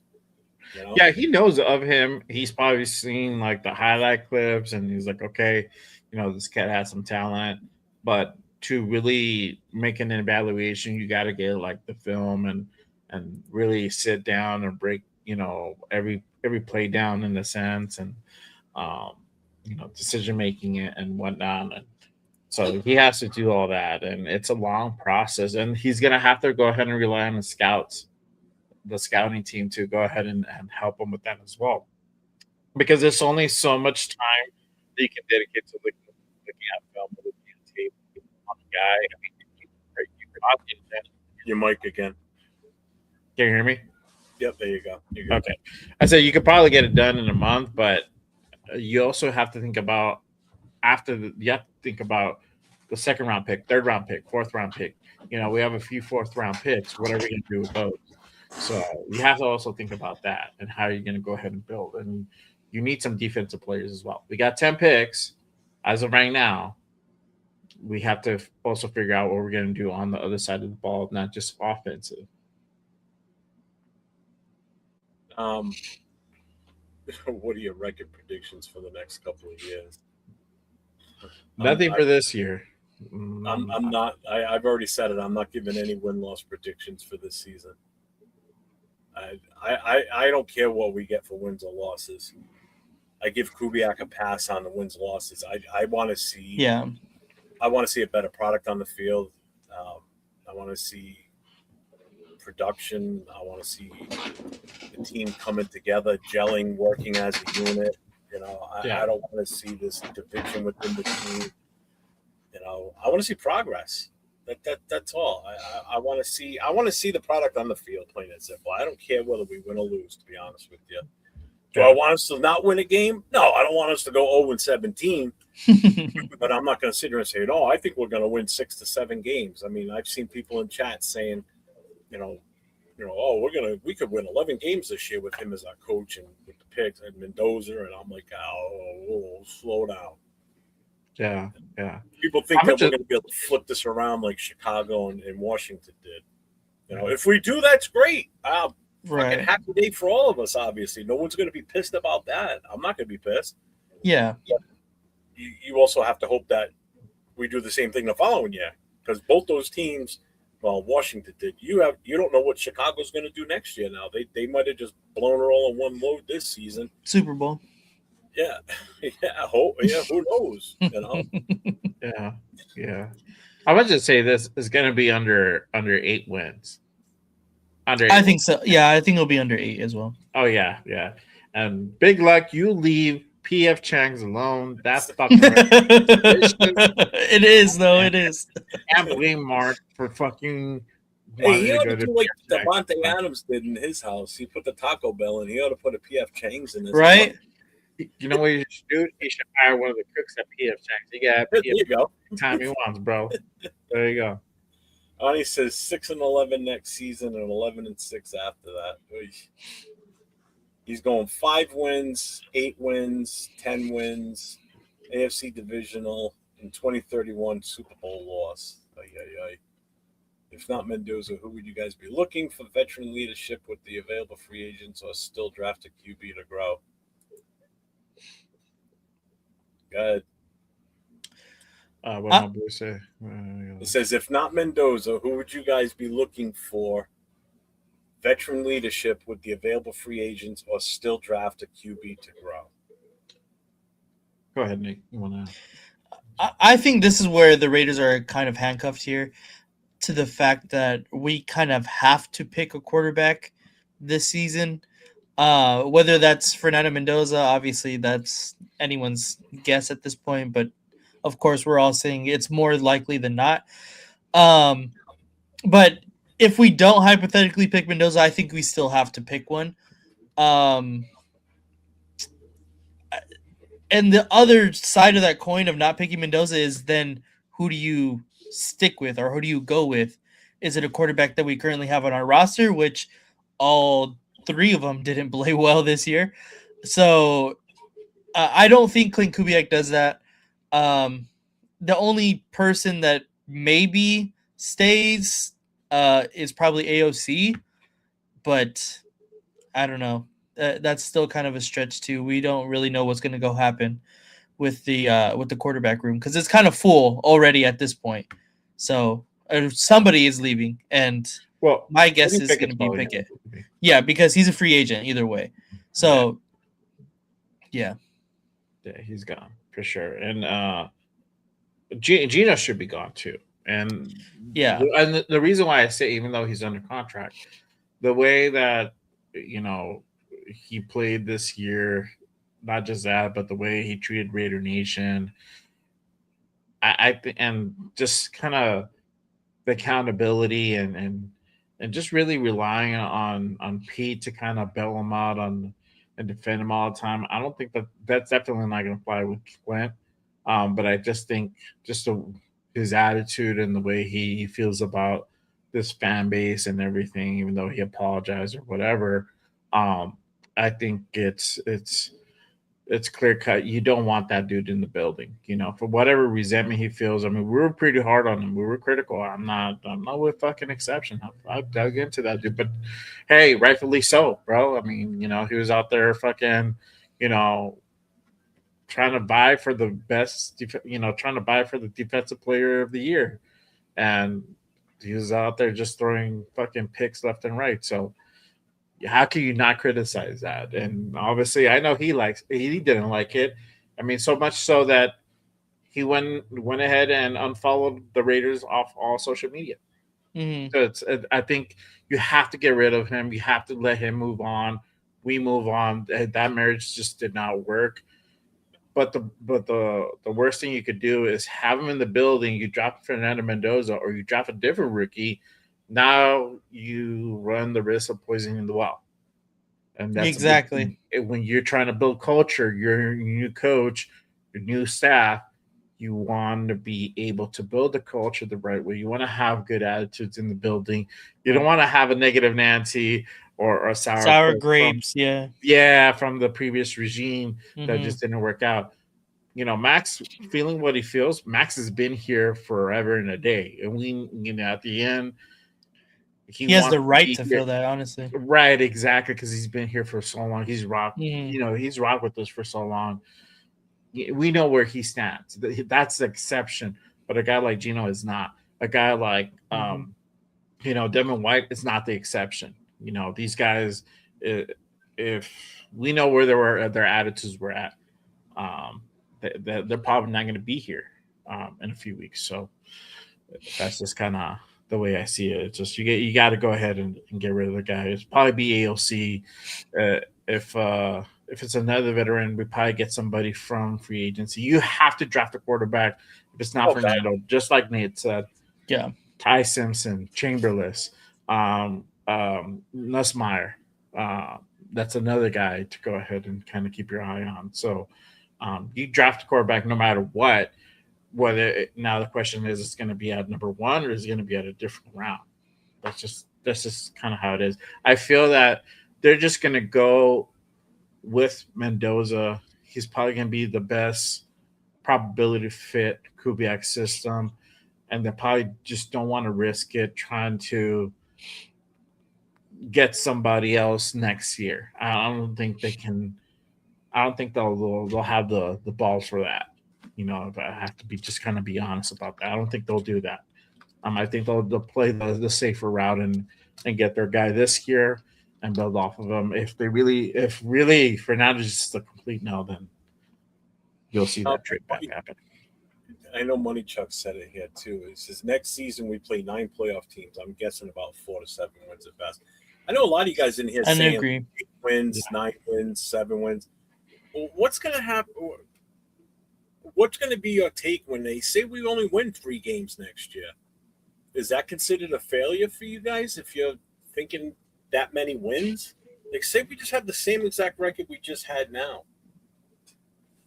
Do you think that's a failure for the year? I think it depends on how it looks. Obviously, this season it looked bad, like really bad.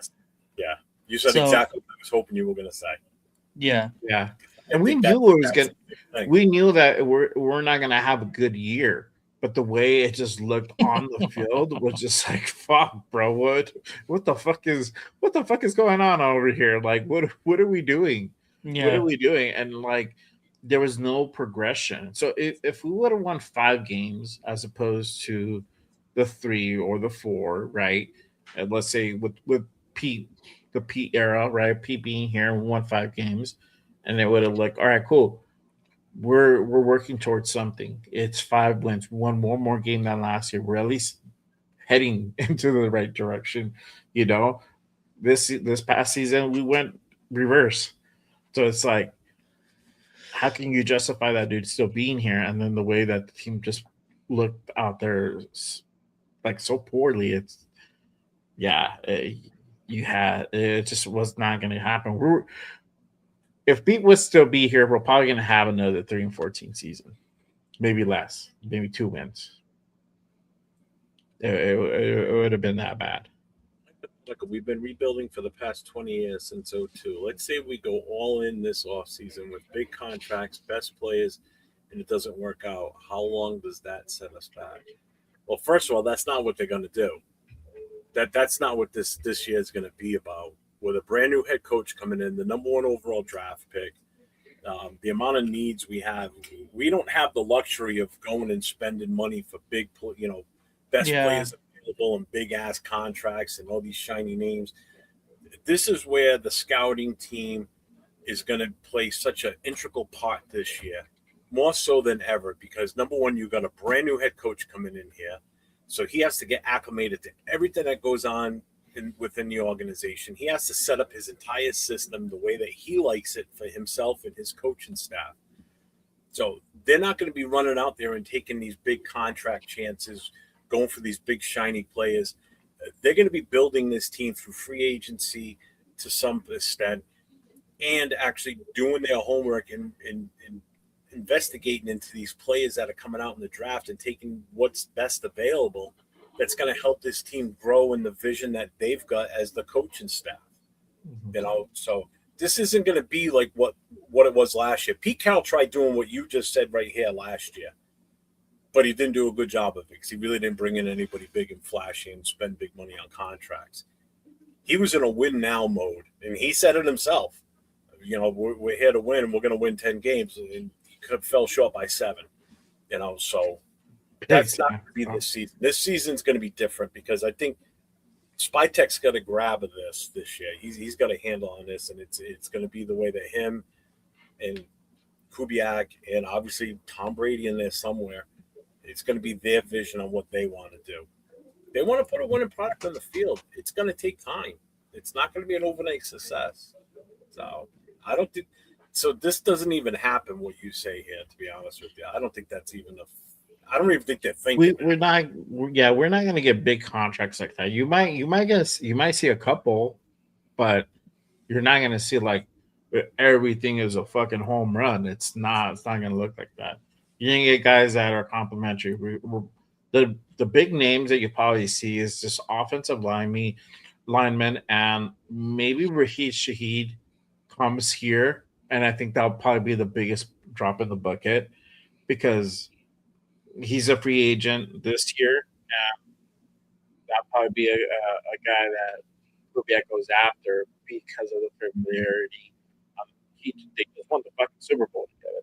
So for him to want the opportunity to come here and maybe add a little bit of discount, I think that happens. But other than that, Linderbaum, and then maybe like another offensive lineman, and then everything else is going to be like lower grade guys that are not going to make it. You might again big splash. So, there you go. It's working.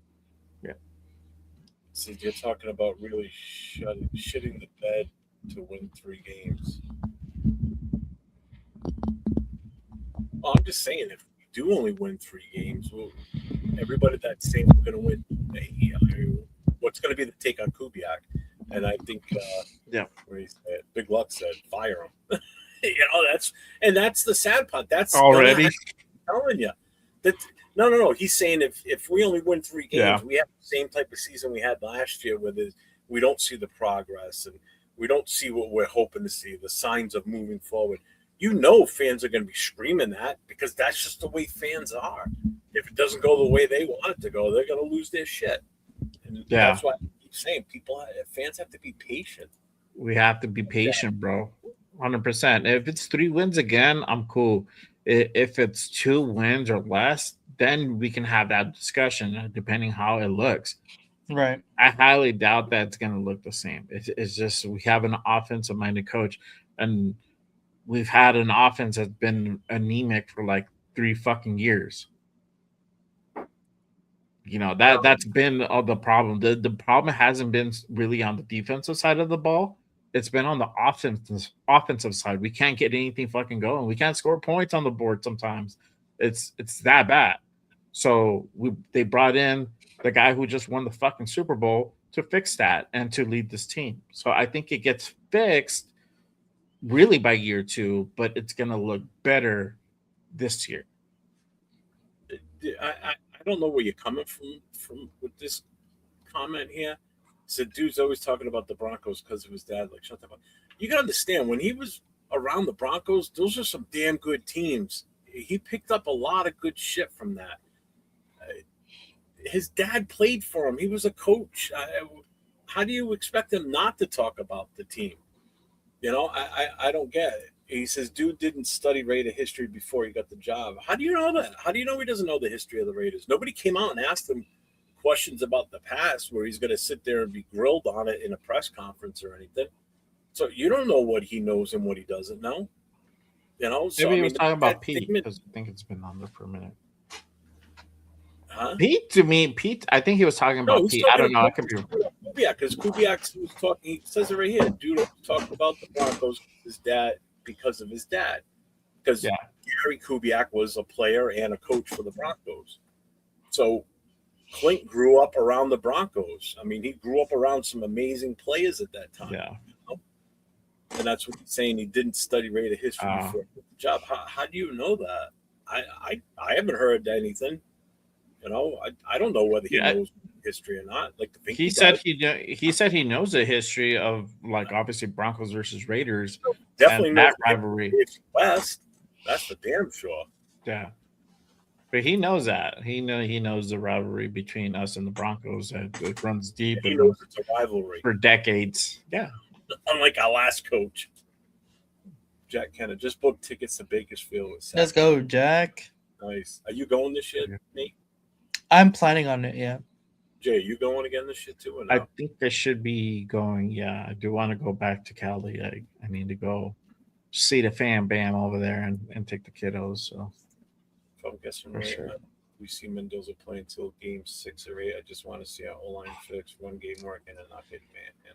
I think if we do Jeff Mendoza, he's starting right away. I don't see him waiting, even if we have Gino still on the team or whoever it is, like a veteran. I still think Mendoza starts right away.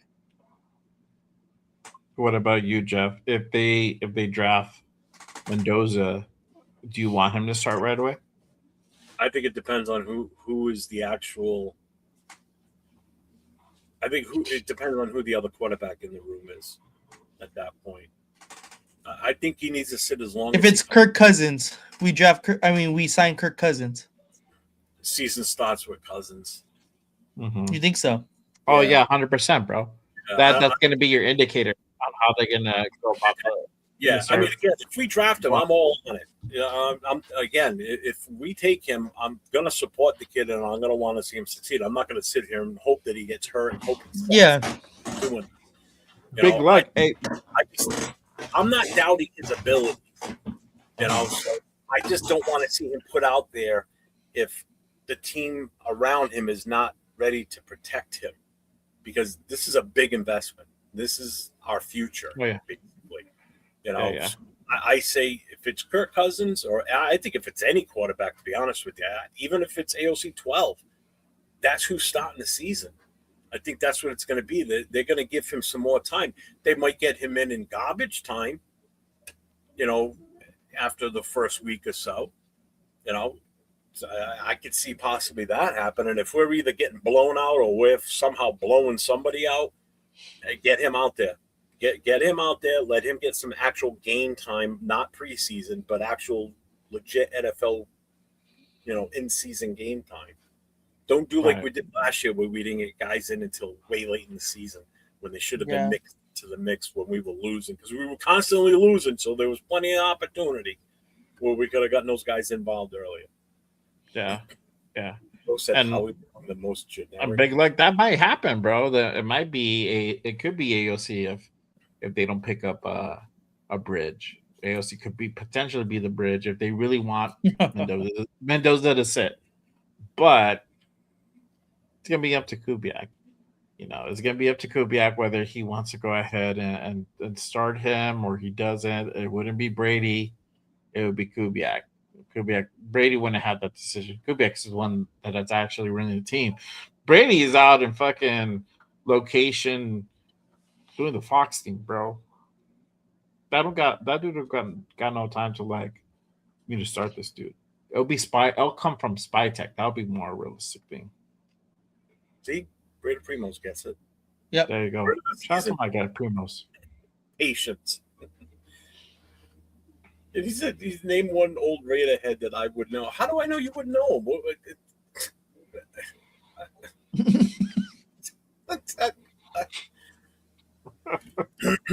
In today's day and age, I could say a name in 2 seconds. You're going to have it typed in somewhere and you're going to know it.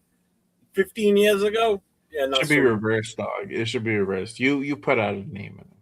Well, he's going to just Google one. Yeah. That's true. There you go. I'm giving Kubiak 2 years. 2027 is the year we're a playoff team. Jeez. Just said it, John Raider. Patience. Where are we with the Bears? I can't wait for the online coach. We already covered the rumors. What was your take on the Super Bowl? What did you guys think? It was kind of boring. Honestly, kind of boring. Was boring. Yeah, right. I was expecting it to be a lot higher offensive power. We didn't see that, but man, did the defenses on both sides play out of their minds, bro. Christian Yeah. Gonzalez completely. Oh my goodness, Christian Gonzalez was nasty that game. Oh yeah, bro. He was so good. Yep. Yeah. Almost nearly single-handedly keeping them in the game the entire time. Oh yeah, for sure. He was so good. And Yeah. every time he would make a play, I'd be like, Tyree Wilson. Yeah. Tyree Wilson. Totally. 100%, dude. It's like, God damn it. You know, and I thought the funny thing, too, was, you know, Will Campbell looked okay during the season, but again, that shows you how weak their schedule was, because once they got to the playoffs, that offensive line was getting rolled. Mm. I mean, Drake made 21 sacks. He got sacked 21 times. He broke an NFL record for most sacks in a playoff run in one season. 21 sacks, 6 in the Super Bowl. When was the last time you heard 6 sacks in the Super Bowl? It's crazy. That's insane. That's wild, bro. Philly Wow. sacked Mahomes pretty good, I think, in the Super Bowl last year, didn't they? I think Tampa did too. Yeah. But still, 6 sacks, that's a lot, man. He was running for his damn life out there. But, I mean, the first half was boring, yes. It was slow. But second half, I was much better. Yeah, Yeah. 1,000%. Yeah. Once and this is again, got to give Kubiak his flowers. He was able to go ahead and find a way to open up and get through Mike Vrabel's fucking defense, bro. And that defense was on point. Mm-hmm. And and this is what you get with a guy like Klint Kubiak. And that's what I'm saying. Like I said on Monday, it's like if this doesn't fucking show you, if you weren't sold on Klint Kubiak before, you should be fucking sold on him now. The guy went out there, put up 2 touchdowns, but their offense was struggling the first half. They couldn't get anything going. They had some 3 and outs. They performed better than the Patriots offense, but they couldn't get. They're fucking up in the red zone. They couldn't score a touchdown the first half. So he had to go ahead and adjust that up. And then, sure enough, once they started running the ball more, they were able to go ahead and open up the air game with the play action. So that's all Klint Kubiak. That's just scheming. So if you weren't sold on him before, go ahead and watch the second half of the Super Bowl. Yeah. And again, he did what I was hoping he was going to do. I wanted to see how he adjusted at halftime if they weren't doing so, because they weren't doing that great on offense in the first half. Mm-hmm. Second half, they came out like a different team. Granted, Kenneth Walker was still having a really good first half. Oh yeah. Give him that. So I think overall it was a decent Super Bowl. And I get you, Money Chuck. I don't think they were the best ever either. Best ever defense. I mean, they were damn good. They're up near the tops, but I don't think they were the best ever. You know, 100%. 100%. Don't trip. 100%, bro. Watched the game live myself. That '85 Bears team was still amazing. Because they really didn't have much of an offense. And we're talking about a team that had Walter Payton. 2000s Ravens? They were, yeah, they're up there too.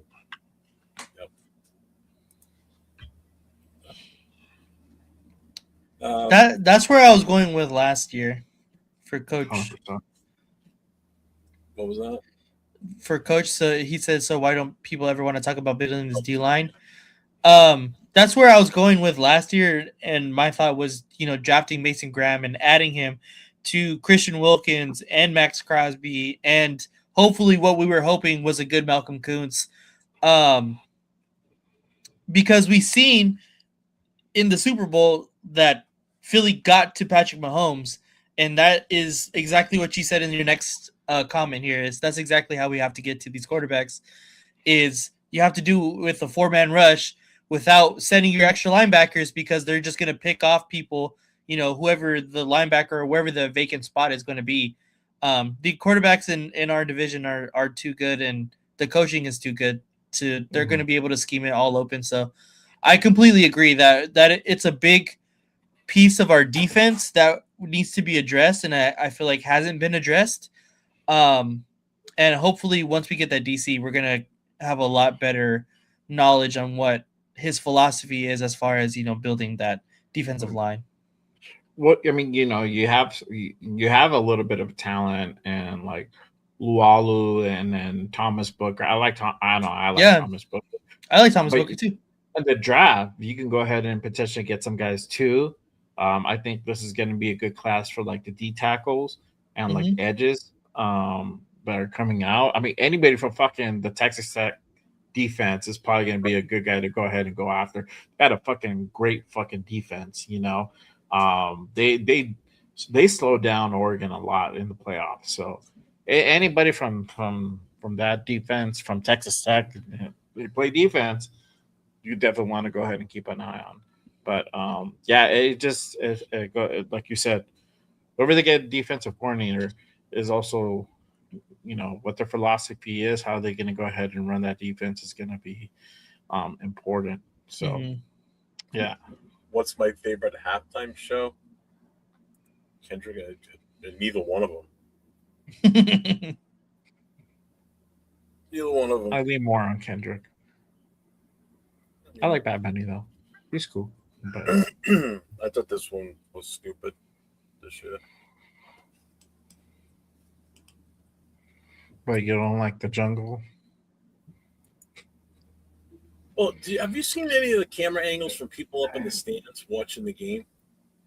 You couldn't even No. see. I seen that. Yeah, I seen that. You can't see anything. All you seen is grass on grass in the field. You couldn't tell where he was. You couldn't even see him from up anywhere in the stadium for the most part. Oh, really? Yeah. Most of the videos from people's cell phones, you're looking down on the field, and the only way you knew where he was is you could see the cameraman. All of a sudden, the cameraman comes backing out of the grass, and he's running out, and then he goes back in again, and Yeah, he wore something to kind of like emulate like the football, I guess, like a light brown, and yeah, well, it was all white, like eggshell white. No, it was like a light brown. I don't know. Maybe I'm to me on my screen. But yeah, no. If I had it back for halftime shows, the Prince's was still Prince, Michael Jackson. Those were awesome. Prince in the Rain was amazing. That one. That was a good halftime show. Yeah. I like the Dre and Snoop one. That one was cool.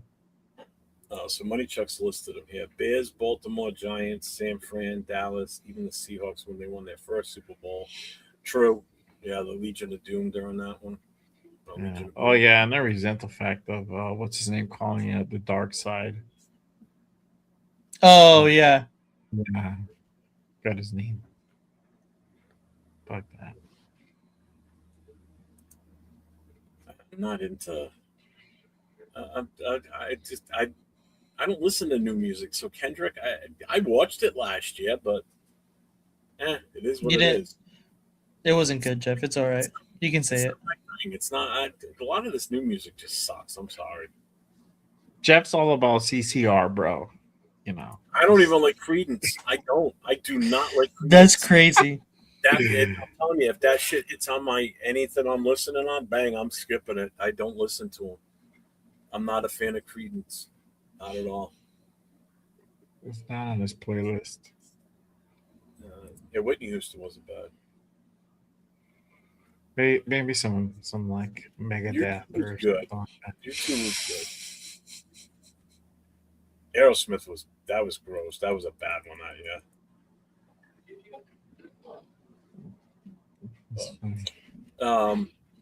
Any final thoughts for you guys? What you got going on? Nate, you going to an amusement park tomorrow, or are you gonna be around tomorrow night? Yes, I will be around tomorrow. There's no games tomorrow. There's no Disneyland tickets. Bomb this week, and I know last week you went to Disneyland. Yeah, there's no hockey right now either. Yeah, they went to the Olympics, so yeah, we're good. There's no hockey games. Baseball hasn't started yet, so yeah, exactly. It's only Olympics. All right, so you will see Nate and I tomorrow night on Raiders Coast to Coast. We got to come up with something good tomorrow night because we're just rehashing the same shit. Yeah, definitely. We got to do a game tomorrow night. Yeah. I'm down. Never know. There might be a a name that gets dropped tomorrow. Maybe they'll announce Yeah, they'll take what Mantena's to talk about, and then we'll. I know, huh? Hey, we Let's- hired so and so as the assistant tight end coach. Okay, What do you think about him? I don't even know him. I don't even know who he is. Never heard of him.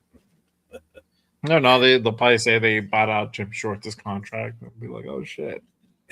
Yeah, Boom! See, I would like that. I don't know if that's gonna happen tomorrow, but Yeah, we'll see. right. Exactly. That's kind of wishful thinking, but you know, it's real quick. Speaking of halftime shows, the one I thought they would have done when we hosted it at Allegiant, I thought what would have been a really good halftime show would have been doing Wayne a Newton. tribute to all the old, like original Vegas acts. You know, like the Frank. But that's the Sinatra. problem is they're old. But you know what I'm getting at, though. Stop it. No, Liz. I know. You know, like Elvis Presley. You know, all doing all that in Vegas. That would have made sense. That would have totally made sense doing that in Vegas. The first time ever hosting a Super Bowl in Vegas. Why not pay homage to what the Vegas shows used to be like back in the day? Like, you know, you doing a Rat Pack thing, and Elvis and Neil Diamond, all that stuff. You know, you'd have like a whole slurry of them out there. That Was would've that the Usher year? That was the Usher year. I don't remember, bro. I don't remember was that the one with all the mirrors and shit? You got sick watching it. I don't remember. So I what would think you it have was like the Usher like year. fucking impersonators? and Weeknd. shit? Was it the weekend at Vegas? The Weekend Maybe is who you're thinking of, but I don't Yeah. know if it was. Vegas though? That sounds right. If it was in Vegas, I forget who the act was for the Vegas. it was either the Weekend or Usher, though. It's one of those two guys. Yeah, I think it was Usher. I You know what? I remember think something it with was Usher. he was already in Vegas. Usher halftime show or something. Oh, he had the residence. He had his residency that year. I think that's what it was. I think it was him. Yeah, I don't remember. I honestly don't. for sure. It was. Yeah, Usher. see, Big Luck says it was Usher. There you go. Yeah. I remember Usher. he like seeing the Usher, like the halftime show with Usher. Yeah. Yeah, for sure. Yeah, that one kind of made you kind of sick watching that one. Just all the moving around inside the mirrors and everything. I think you got to take your freaking Dramamine before you start that one. Jeff's AI music is easier on the ears than the shit on radio nowadays. Yeah, you're not kidding. I can't stand that stuff now. Damn, Jeff Whale with me with Elvis. Yeah, who would you have sing Elvis? Like, are you gonna get an impersonator? Fucking, You're gonna get Austin Butler to go sing Elvis. If you I watch, know, right?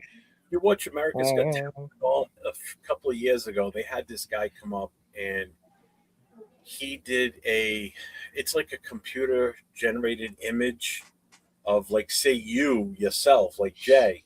It's your image, but you're singing like an Elvis song. You know, then this guy came out. He did the singing himself, but the image was a computer image of the actual Elvis from back in the day singing the song, but it was this guy's voice singing instead. I mean, it was actually pretty cool to watch as he was. Yeah, I mean, that would be cool for them. Well, we might get the Super Bowl, I think, in 2029. I read somewhere. Yeah, it is. On Instagram, I think. So Yeah. I think next year is in LA at SoFi. And Yeah. I think the year after it's Atlanta at the Mercedes-Benz, and I think we're gonna bid on for 29. So they might. You never know. I think it's already set.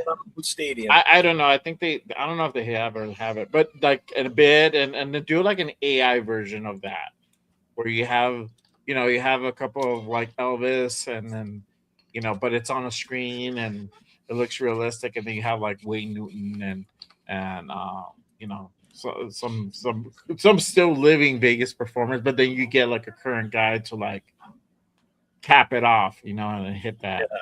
The last like 5 minutes, 6 minutes the hard. first Super Bowl in Vegas, you didn't do anything to pay respects to the actual city itself for what it was known for. Not the gambling, but like all the shows, because that's what a lot of people go there for, not just the gambling too. That's why these headliners were there in the first place. They were there to make the money for bringing people into the shows. Yeah, it is Atlanta and then Vegas. Is that what it is? Mm-hmm.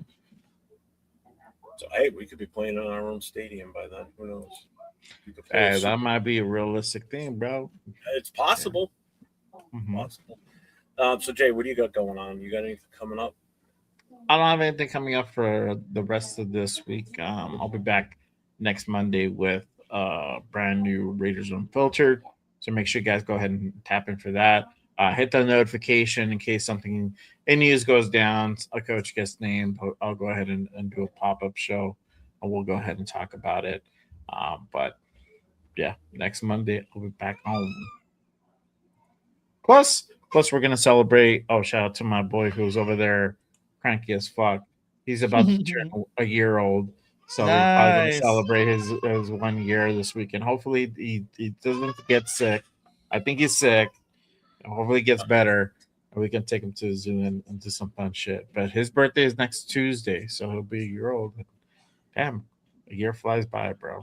For real. And then Nate, you got anything else going on besides you and I tomorrow night? No, just tomorrow night. Yeah, that's really it. That's it. All right. So yeah, you'll see Nate and I tomorrow night, Raiders Coast to Coast, 10 o'clock Eastern, 7 o'clock Pacific. Again, make sure you guys hit all the channels, hit the subs, hit the notifications, hit the thumbs up, and make sure you guys definitely check in over at Nate's channel. We got to get his numbers back up there. We got to get him climbing. So I got nothing else. We good? All good. Peace Yeah, out, everybody.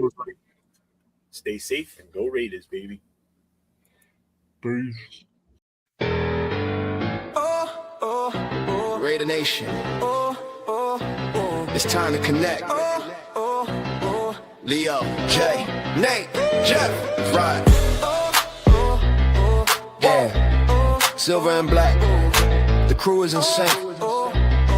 Breaking down the madness before you can blink. Another week, wow, another storyline. But the Raider connection keeps it all in line. From Vegas lights to the East Coast grind. We talk that truth, no filter, no rewind. Four voices strong, so buckle in tight.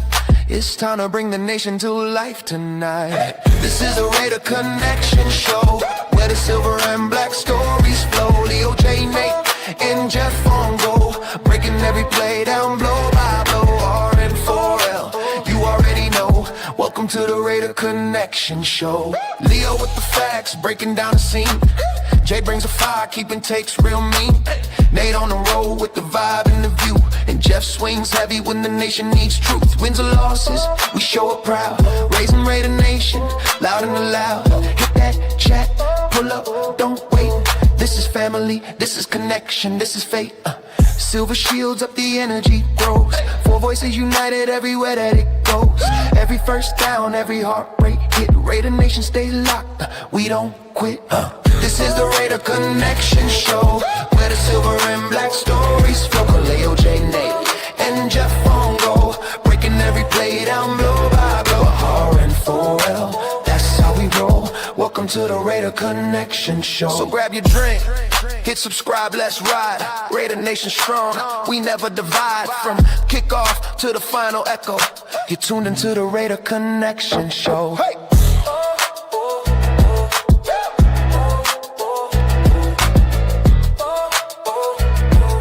You're tuned into the Raider Connection Show.